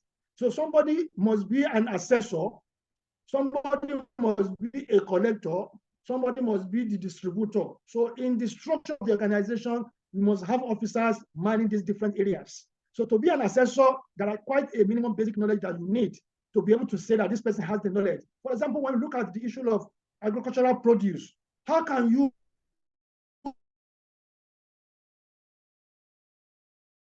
arrive at what is in a shop for a farmer that is producing rice, producing granite oil or palm oil, or producing honey? How do you know how to assess and how to tell the person this is the sum of your zakat and this is the zakat rate you are supposed to pay? We need all those people also in this field. It requires training. Then social media content developer, we also need it. Since the world today, one of the things that we use in the world today to drive home and to bring our activities to the doorstep of the public is the social media, which plays a very significant role. We need people in this area. So there's an opportunity there, for somebody to also be a social media content developer, having the basic knowledge and training of this particular institution. And of course, estate valuers also have a career to build in this institution. For example, when we talk about the Waqf, for example, talk about like the example I gave us.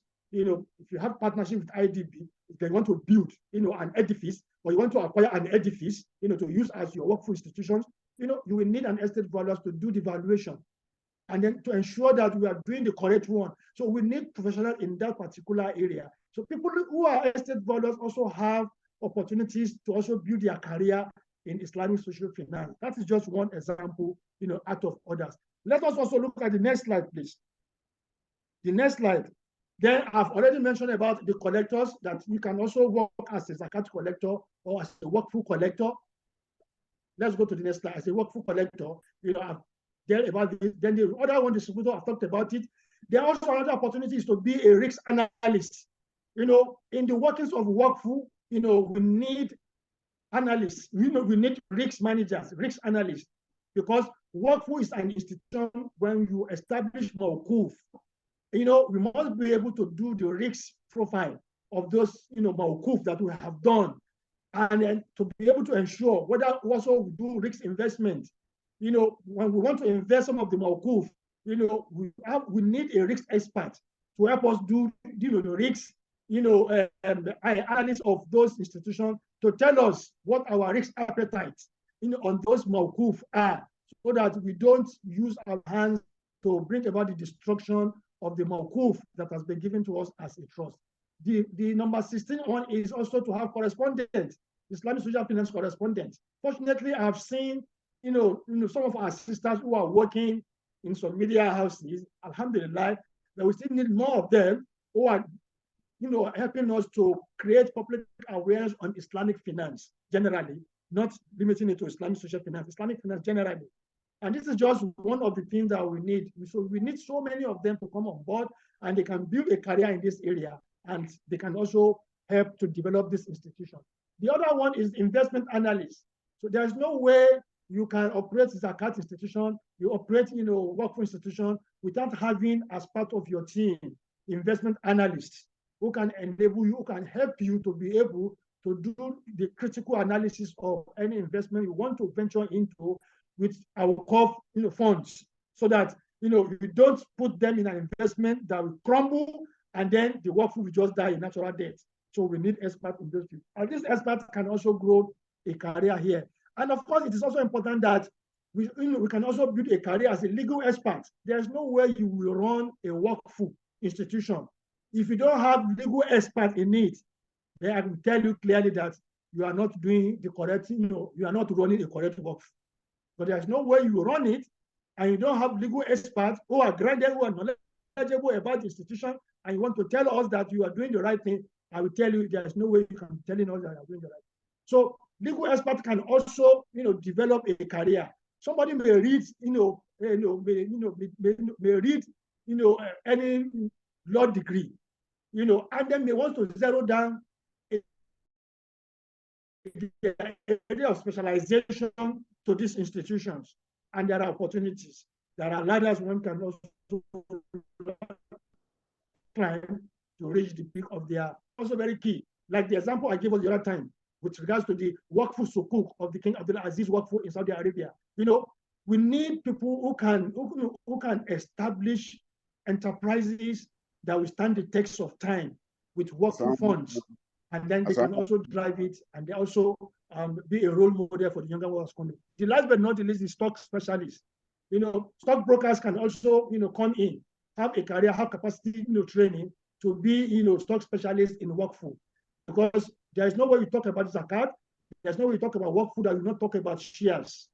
So, and then we need people who primary area of specializations are in this particular area. They are stock brokers.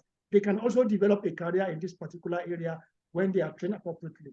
Finally, for me to round up, finally, thank you, sir. Is next slide. Finally, I will just run through there without making any explanation. Next slide, where these are required skills that we need to be able to drive this institution: leadership, teamwork, emotional intelligence, communication, creativity, decision making, time management, adaptability, project management skill, problem solving skill.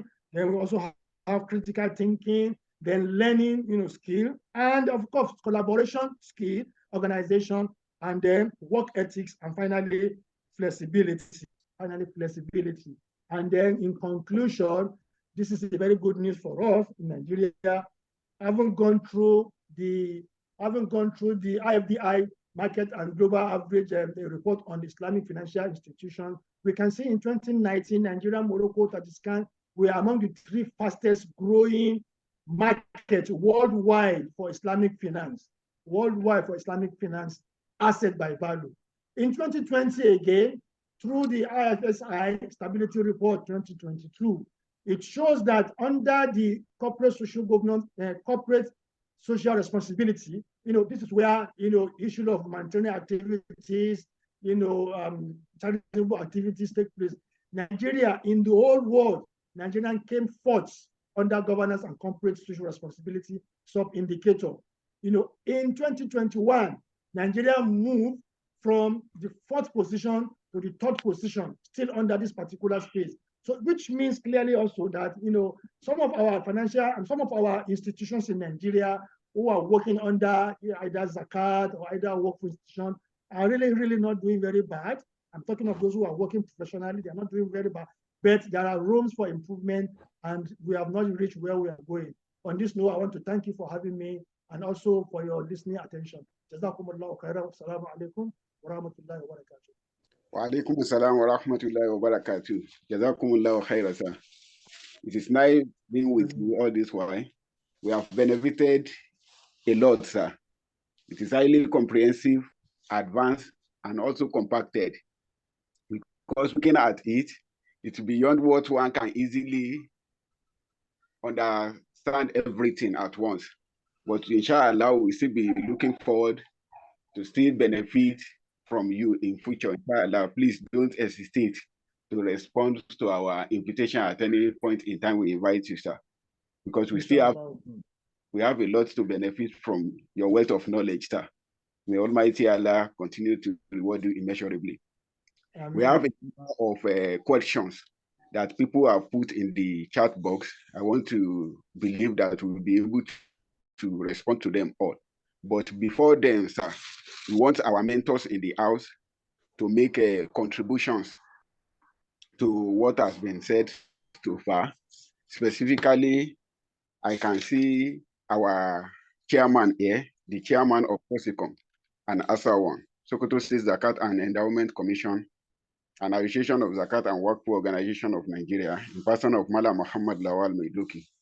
So I would like to invite him to also make his contribution before we invite other mentors in the house. And subsequently, we go to the question and answer session from the mentees. Alhamdulillah.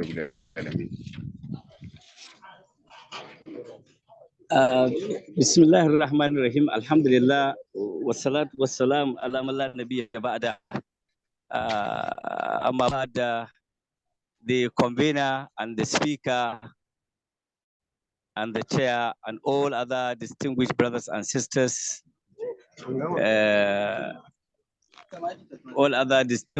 brothers and sisters in today's lecture, I greet you with the best form of greetings. Assalamu alaikum wa rahmatullahi wa barakatuh. I hope you are hearing me. Yes, sir. Assalamu wa rahmatullahi wa barakatuh. Yeah, I and Brother Abdullahi Shuaib are the founders, or I mean, I'm part of the founders of the ASWAN, which has now is trying to grow and to do some of the things that he has put down, most especially in the development of the Zakat and Waqf sector. And I am very delighted to have listened to this lecture from the beginning to the end, and I benefited a lot from my brother in his presentation. Though there is no enough time for him, we would have taken Waqf today, and then another again week he takes the issue of Zakat, and then probably at the end put them together and bring up those laudable suggestions and the recommendations he has put forward for the Ummah entirely and for specific sectors or practitioners. I said, inshallah, ASWAN will continue to partner with MUNFIQ to do the best we can to provide the Ummah the services required for the development of Islamic finance, particularly that of Zakat and Waqf. I thank Brother Abdullahi Shuaib very well, and I don't need to speak either in the Waqf sector or in the Zakat or in the general Islamic finance he has mentioned. Rather, we should allow maybe those who are hearing for the first time or who are coming to join us for the first time or second time to ask their questions. But I completely and totally agreed with his presentation of today. And inshallah, it is going to be one of the reference points, and I hope it will be shared in the platform so that we can also step down some of the issues he raised. Here in this platform, I do not need to overblow issues, but particularly those working in the sector, that his recommendation of the prerequisite or qualification of those to man the Zakat and Waqf sector must fulfill. And I agree with him totally on that. We welcome everybody to participate in the sector, but at the same time, we must be able to make distinction between charity and Waqf. There is a line that separates the two, and that we have to understand.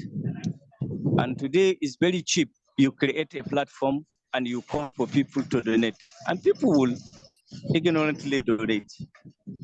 And what you do with it and how you do it, particularly the issue of accountability. If you call all the Zakat and Waqf institutions existing, whether government or non-governmental, and you ask them for the annual audit report, it becomes a very difficult issue. And once this trust is missing, once this accountability is missing, how do you expect people to believe in you and help in the sector? And I think time is coming when we have to raise our voice loud and clear that if the Nigerian Constitution provides freedom of religion, and even for the sake of our collective progress and development, the southern states should recognize the rights of the Muslims in the southern part of the country, because they are human beings like every other human being in Nigeria. And in every sector of the economy, they have contributed and they are contributing. So it is not that Islam belongs to the north and it doesn't belong to the south. I am not aware of this distinction, neither from the Quran nor from the Sunnah. And there is no difference between the Muslim in the north and the Muslim in the south. We are all the same in the sight of Allah, except he who fears Allah most. If that is the case, then why should Nigeria, the current president that is coming in is Ahmed Asuwaju Tinubu. He is from Lagos, he's a Muslim. Even the outgoing speaker of the assembly, he also said he's a Muslim. And we have so many people in every sector who are Muslims, who has distinguished themselves, who have contributed to the country of Nigeria, and they are Muslims from the south. So they are whatever, but when it comes to their right in Islam, it's like all of us, the Muslims in the south, the Muslims in the north, we have agreed with this, that we are imperial people in the south, imperial people when it comes to Nigerian project or every aspect of our life. So I think it is time that we now call the attention of everyone, and especially the incoming and administration. But I'm not relying on government. It is not that somebody is going to give us that right. If that right, we have to stand by it. And that's how we can move forward. So there are many other issues relating to this, like the issue of unbundling the benefit in the Sukuk Waqf, which he has mentioned. The government, whether the federal government or the state government or the local government, the earlier they realize what the Waqf sector will do to the economy, the better for them. Because even instead of going to borrow trillions of naira from Paris Club or from World Bank, more than 40% of what we may require in this country for development can be provided by either Waqf or Zakat and Waqf together, leaving us with the 60%, which without embezzlement and corruption, we can get it from our God-given resources, both surface and underground. So at the Azwa level, he is my deputy. We are working together. This paper, I'm already in Kano now. I've just met with Professor Ali Tahir, and we are, planning to call for the EXCO meeting of Azwan.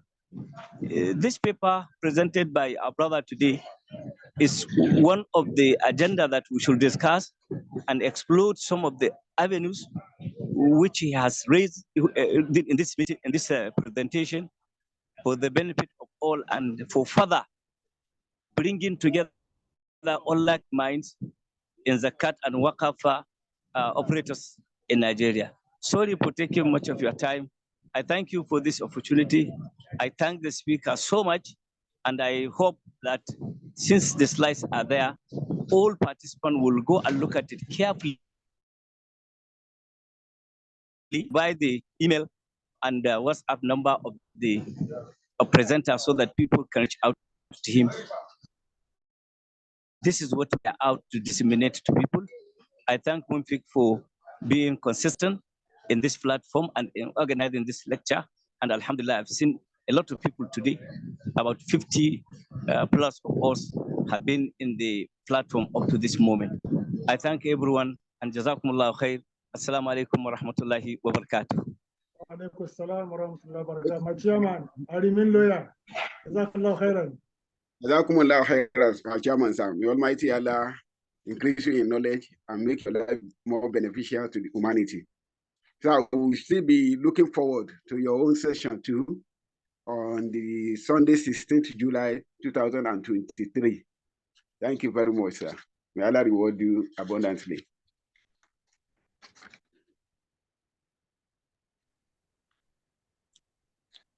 The next item in the agenda is the contribution from mentees.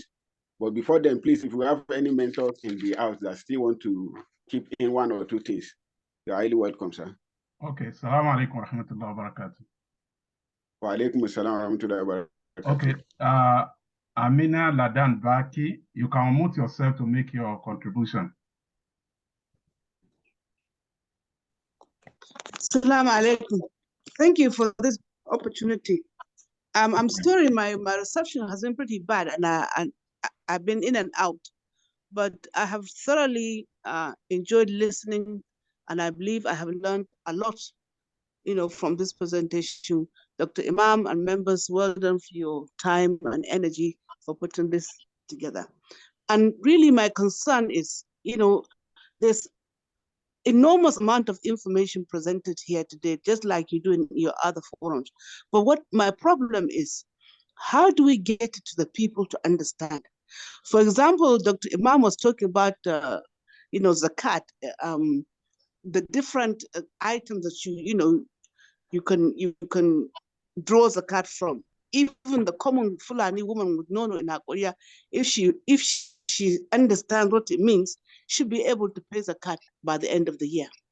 But how do you get our people to understand?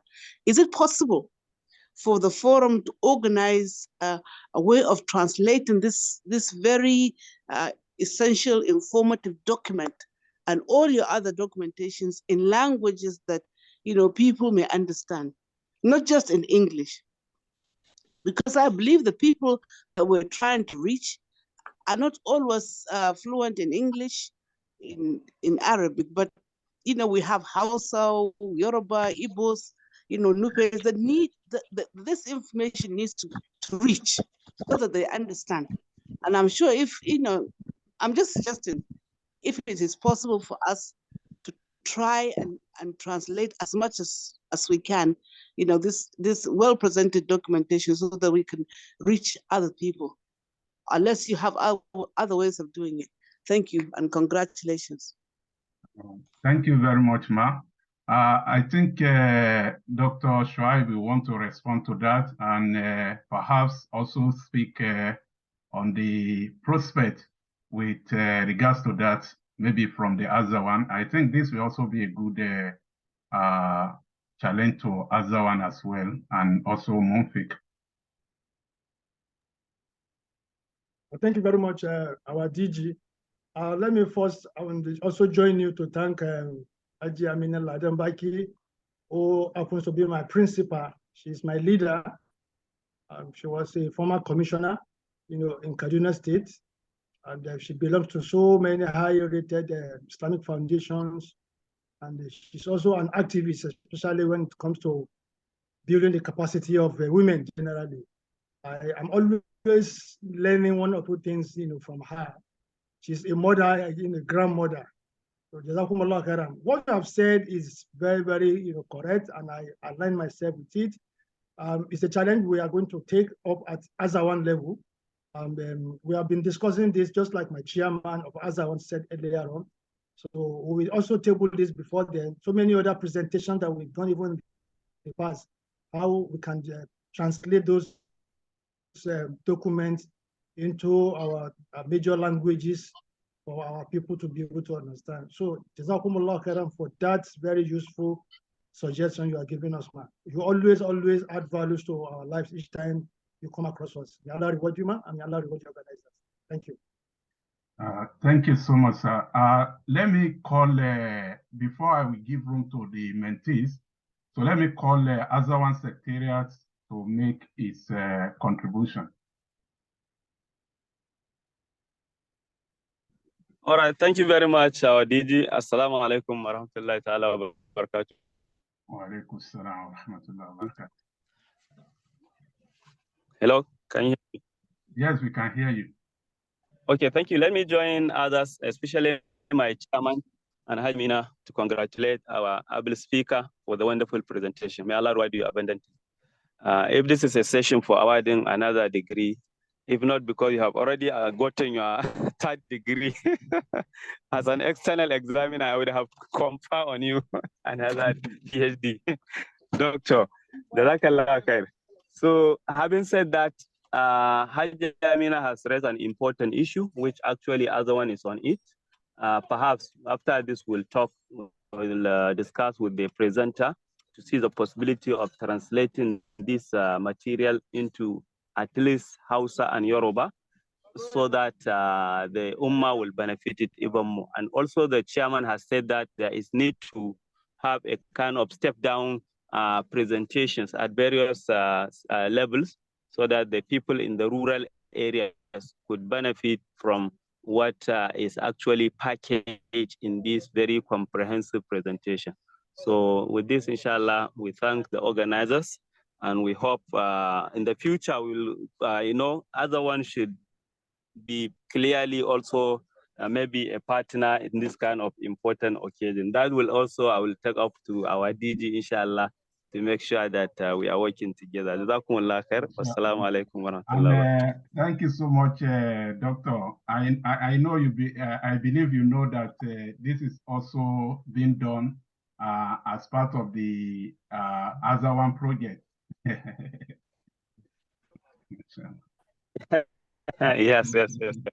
inshallah. Thank you. Okay. Mr. Shehu Muhammad.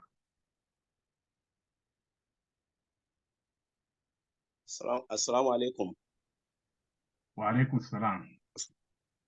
Please, I just want to I appreciate the organizers for this program. It's very educative. However, please, I want to suggest that we just go to question and answer immediately. After that, we can be having all these commentaries. The reason is that some of us, where we are, the time for Zoom is 1 o'clock. If we continue with all these pleasant, we may not have opportunities to air all the answers to our questions. So please, if you don't mind, can we just go to question and answer first before these commentaries? Thank you very much. And those who have been called also is part of the question and answer session. So it's for them to make their contributions and also ask a question. So thank you very much. Now. Okay, in that case, can I ask my own questions? Yes, please ask your question. If you have questions, you can do that because we are already behind time here. Oh, good. Please, I have 2 questions. I put them. Number one is that I need more explanation on zakat on properties. Let me give you a practical example. Okay, I have properties. One, I collect rent of 600,000 per annum. I have 4 other ones that I collect rent of, say, average 800,000 per annum. The timing of collecting the rent, they are different in the years. So for me to pay my zakat, is it be that the moment I collect, say, the 600, I just take 2.5% off it and pay, or I have to wait for the 12 lunar months, then whatever I save at the end of the year, that's what I would pay my zakat on. That's the first question. The second one is on waqf. Can I say that, okay, I have some, sorry, let's say 2 million. Sorry, I hope Dr. Shuaib is taking notes, sir.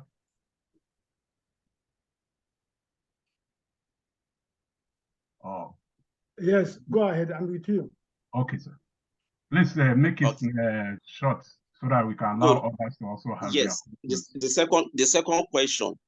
If I now say, okay, if I have, say, 2 million naira, I invested it in fixed income fund of, say, Lotus Capital, Jaiz, or any of them, and I said the income generated from that investment, I want it to be spent on a specific purpose every year, and that money is no more mine, that it should be just for that purpose. Does that qualify as a waqf? Those are my 2 questions, sir. Thank you very much. Sorry, sir. Let me allow others to ask their questions at once so that you can respond to them all together. Thank you. Okay.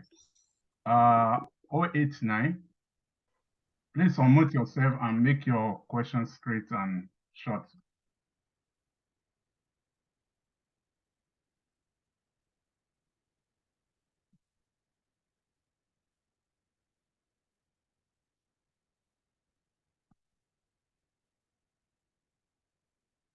Okay, let me call Adigun Adijat. Assalamu alaikum. Okay, wa alaikum salam. Abdul Majid Sulaiman from Lagos. Not really question. Now? Please make it short because of time. Yes. Not really question. First, I appreciate Dr. Shuaib. I have known him from afar. Zakah and Waqf Foundation, that was Tafa Balewa Square, Lagos, and Albarka Microfinance Bank at Ladipo. Alhamdulillah for his life. Today's delivery was very rich. I had 2. This comment goes to Dr. Ishola. This Islamic finance, what we've been doing since January, I think it is introductory. Is there any package put together?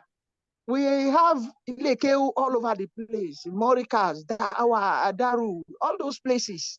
Why have they not developed package like this so that Muslim women can go there, study Islamic finance, 2 years, 4 semesters, and earn a diploma, minimum, minimum. Is it only to just go to Ilekeu and come out with Fila and Toban and be going on for Ikomo? Is that what Ilekeu should be? Why not this Islamic? Or why if you, I don't know, you are an educationist, a lecturer in Kwara State University. Is there a package you're putting together? Maybe LASU or maybe Polytechnic around that one can go to. I've asked this question before. Now I am a civil engineer. We don't know about all this from the beginning. We could have maybe when we were in school, we'll have taken our time to study and then a diploma in that on the side, aside the other professional this we are studying that time. Now maybe the time is not lost yet. Maybe if we have another way, you can study Islamic finance diploma level and get a diploma in it. I am very much interested. Maybe online, maybe I have to go to a school or anyhow it's going to be the enrollment, all of that. I know this one is a certificate. This thing, maybe you can take it from here. And let me just quickly stop here so that I don't take time. Okay. Thank you very much.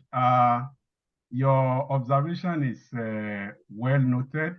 And this is also part of the concern at MUNFIQ. We are aware of some institutions who have been offering some trainings in Islamic finance. We have one in Kano. I'm aware there is one in Unilag. There is also one business school. And also, even at Tai Solani University, I was aware that they floated one diploma program, but I don't know how far they have gone on that. Don't let me take time on this. I think there will be another time when we are going to have detailed information on the Islamic finance training institution that we have in Nigeria. Maybe by the way, currently I've been commissioned to do a research on where I'm doing my postdoc here on Islamic finance in West Africa. And part of the areas I want to focus on, which I'm trying to bring out, is is to talk about the various Islamic institutions where we can acquire training. So I hope when that research is out. It also provides some kind of a guidance. And for the madrasa you talk about, I know there are a lot of efforts in various quarters, including Azawan. In fact, I'm aware that Azawan is working on developing a curriculum for secondary schools, so that in one way or the other, they will begin to have exposure to the Islamic finance generally, especially Zakat and Waqf. So many efforts are going on in various quarters. So may Allah just make it Allah to produce results. So very soon we are going to see the fruit of all this, inshallah. Finally, let me just call on 025 because of time. Then thereafter, I will allow Doctor to respond to the question, because we have really, because we are learning and we are enjoying the presentation, we did not want to stop him when the time allotted had actually been exceeded, because we know that's the essence of our being here. So let me call on 25 before I call on Doctor to kindly respond. Please unmute yourself.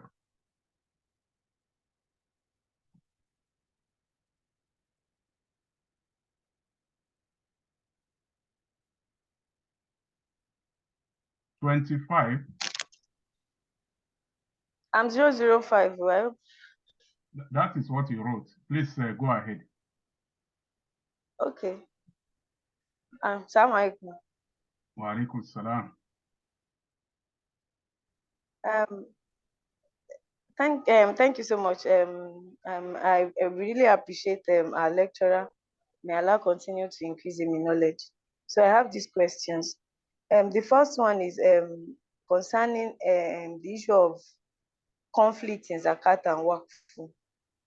I believe this is a voluntary thing in the religion, and well, conflict is something that we cannot avoid. But I don't know what areas does he think specifically can conflict come out when it comes to Zakat and Waqf that will require one going to the court to settle and all that.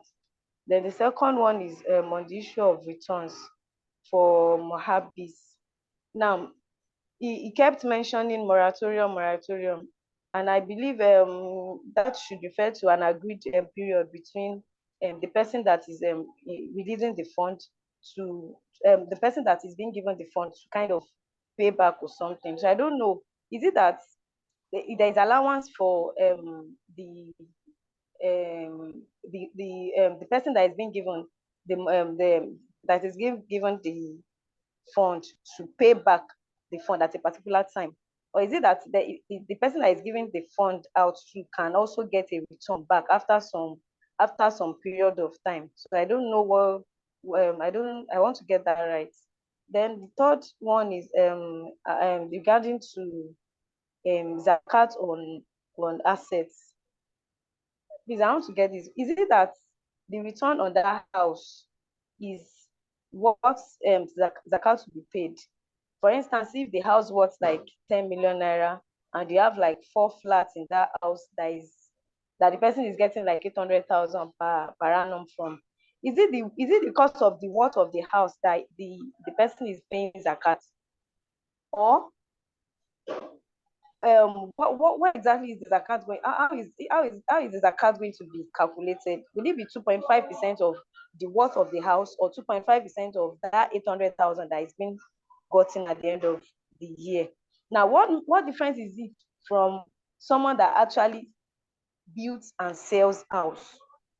Someone that the item of sale is the house. I think your point is made because of time. Okay, thank you. So let me call on our mentor to kindly respond to the questions. Jazakumullahu khairan. Thank you very much. I think I missed one of our questions, but number one, the first question raised by being paid ends 600,000, and the other one says ends, is it 800,000 or so?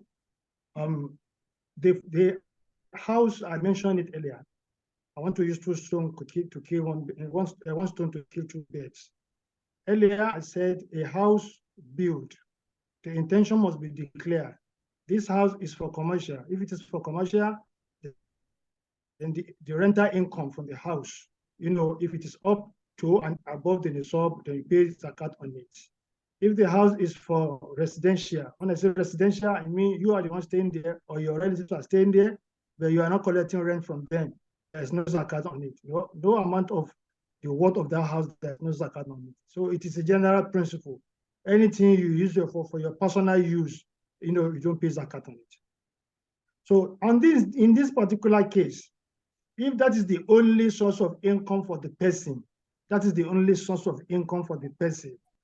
it means that source of income for that particular year has not met the nisab of zakat. So there is no zakat on it. But if from that income you are able to save money, and then the following year you collect that rent, and that rent plus the savings you made is equal to the nisab or above the nisab, then you pay 2.5% on it. But if that zakat you collected from the house, which is 600 or 800, for that year is not up to the nisab of zakat, but you have other sources of income to you, and the net balance of those sources of income to you, when you merge it with the source of income from the house rent, they are up to and above the nisab of zakat, you pay zakat on it for that year. That is the answer I have for you. And the second one, that you have a share and then you call it an investment share. So I assume it is investment share anyway. The return on investment from it, you don't want to collect it, but you want it to be used for a specific somebody you have made, whether that is workful. My brother, it is not workful, because if you follow our conversation from the beginning to the end, there are conditions, which you must specify. There are pillars of workful, which again you must comply with. Comply with those pillars, comply with those conditions. So if any of those conditions and pillars are absent there, that is not workful. What you are doing basically is sadaqah. You are doing charity. So, and like I said, if the slide is shared later, you can go back because of time to listen to my explanation and then I write up on those particular areas. So workful has its pillars, it has conditions. We must fulfill all those things before we can qualify something as workful. One cannot just wake up one day and say, I'm doing this, so therefore it is workful. If it is in line with those conditions, comply with it and the requirement, then it can pass the test of a workful. Then the other one, I talk about moratorium in several areas. So I don't know which particular one my sister is actually referring to. And so I wouldn't know which one. But let me just break it down. When I mention moratorium, I mention it in the case of Waqf investment model, which is on the principle of build, operate, and transfer. And I classify 5 areas there. Pay, build, operate, share, and then you transfer. Now, what I'm saying is that when you come in contact with your partner who provided the majority of the equity contribution on it, I mentioned IDB, APIF. Usually they give 75%, then they expect you to bring 25%. APIF will give you a moratorium period, usually between 2 years. At most, it may not be more than 3 years. That period is to enable you to be able to stabilize your expenses in the balance, because you have put in a lot of money to contribute to that particular fund that both of you funded. So the moratorium period is the period given to you not to be able to make any return, any payments, to the majority shareholder. So that, it's just like if an individual, somebody, loan you money now, maybe, $2,000, to pay maybe your child's institution fee. And then the person is asking you that you must pay me back that money in the following month. And you know your income very well, that it is not practical. The earliest practical time you can be able to finish paying that month, maybe 6 months. So, but if the person asks you the following month, the person is asking for the impossibility. So, but because you have calculated your income and how expenses are, you say conveniently, or maybe in a better way, to be on the better side, 6 months should be enough for you to pay back. So the moratorium period the person will give you is that, okay, let me give you, if the maturity time is 6 months, let me give you maybe 3 months moratorium period. 3 months, it means you are not making any payment. It doesn't mean that you should just go and sleep. The following 4th month, you now come and say, look, in fact, 6 months cannot be sufficient. it is 2 years. So in the case of APIF, the calculation will have been done and agreed by the party concerned. The contract, the tenure for that project is 25 years. After 25 years, they must hand over back to you. It is predicated on your yearly contribution, rental income back to them as their profit. IDB does not make any profit. What they do is that you make a return to them as a rental income, and then at the end of the year, if that rental income you make to them is equal to the 75% they brought for you, that is their own contribution, because the intention is to help community, to help organizations to grow. So the period they are giving you is called moratorium, period of recess, for you to be able to balance your financial position to start making your payment. I hope that addresses your issue. Then the second part of your question basically is that zakat is not calculated on the house. It is assumed that before that person built that house, that fund with which the person built that house, ab initio, he has paid in zakat on it. So let us say, for example, last year, 2020, 60 million naira, and I have paid my zakat. After I remove my zakat, plus minus what I have that with other expenses, what I have left with me is about 40 million naira. Now, that 40 million naira from it, I now build a commercial house for rent. So the following year, when it is 1 year, I collect the rent. Because I have paid zakat in the year before I build the house from the money, there's no more zakat on that house. But if because that's for the preceding year, my net balance was 60 million and I did not pay any zakat at all, I now build that house. So the first year you are collecting your rental income from that house, you must calculate, what is the value of that house, so that you pay the zakat on the house, then you pay the zakat on the rent of the house. But if you have paid zakat the previous year, you only limit your zakat going forward every year to the rental income from that house, if it is up to the nisab of zakat. If it is not, then it means for that year, there is no zakat on it. That is the way it is. But for somebody who is building and selling, his case is straightforward. So because he's for any particular year, in fact, before they complete the building, he has already sold the house. So he has collected the money already upfront. So he must pay the zakat. So as you build the house and you sell the house, the profit you make from that house, you must pay zakat, because it is a trading, investment you are doing. So you pay zakat on the profit. If you have not paid zakat in the base year from which you want to start paying zakat, you must calculate it. But going forward in subsequent year, because that money is revolving, so each time you build, you make profit, you pay zakat on the profit of the house. That is the opinion of another school of thought scholars, which for me also I align myself with, that because you have paid the zakat in the previous year from that seed money, which is now revolving, each time you build and you say you make profit, you pay zakat on it, and not on the rental income, because it is different from the other one, which is you pay and you rent the house, you are not selling, and you collecting rent, which is your income. But this one you build entirely and then you sell. So they are two different issues. So that is how we address them. I missed one of your questions, but I don't know whether my answer addressed in that particular question. Thank you.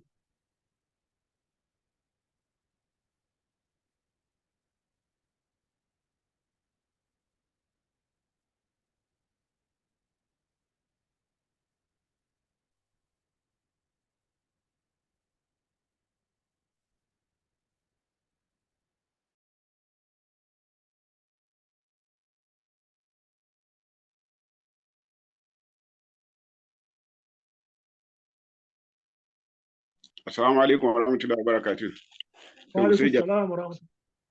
We say Jazakumullahu khairan to you, sir. Thank you so much. This medium to appreciate what you have done, and we are still looking forward to see you some other times in order to see more. The Almighty Allah reward you immeasurably in this world and the hereafter.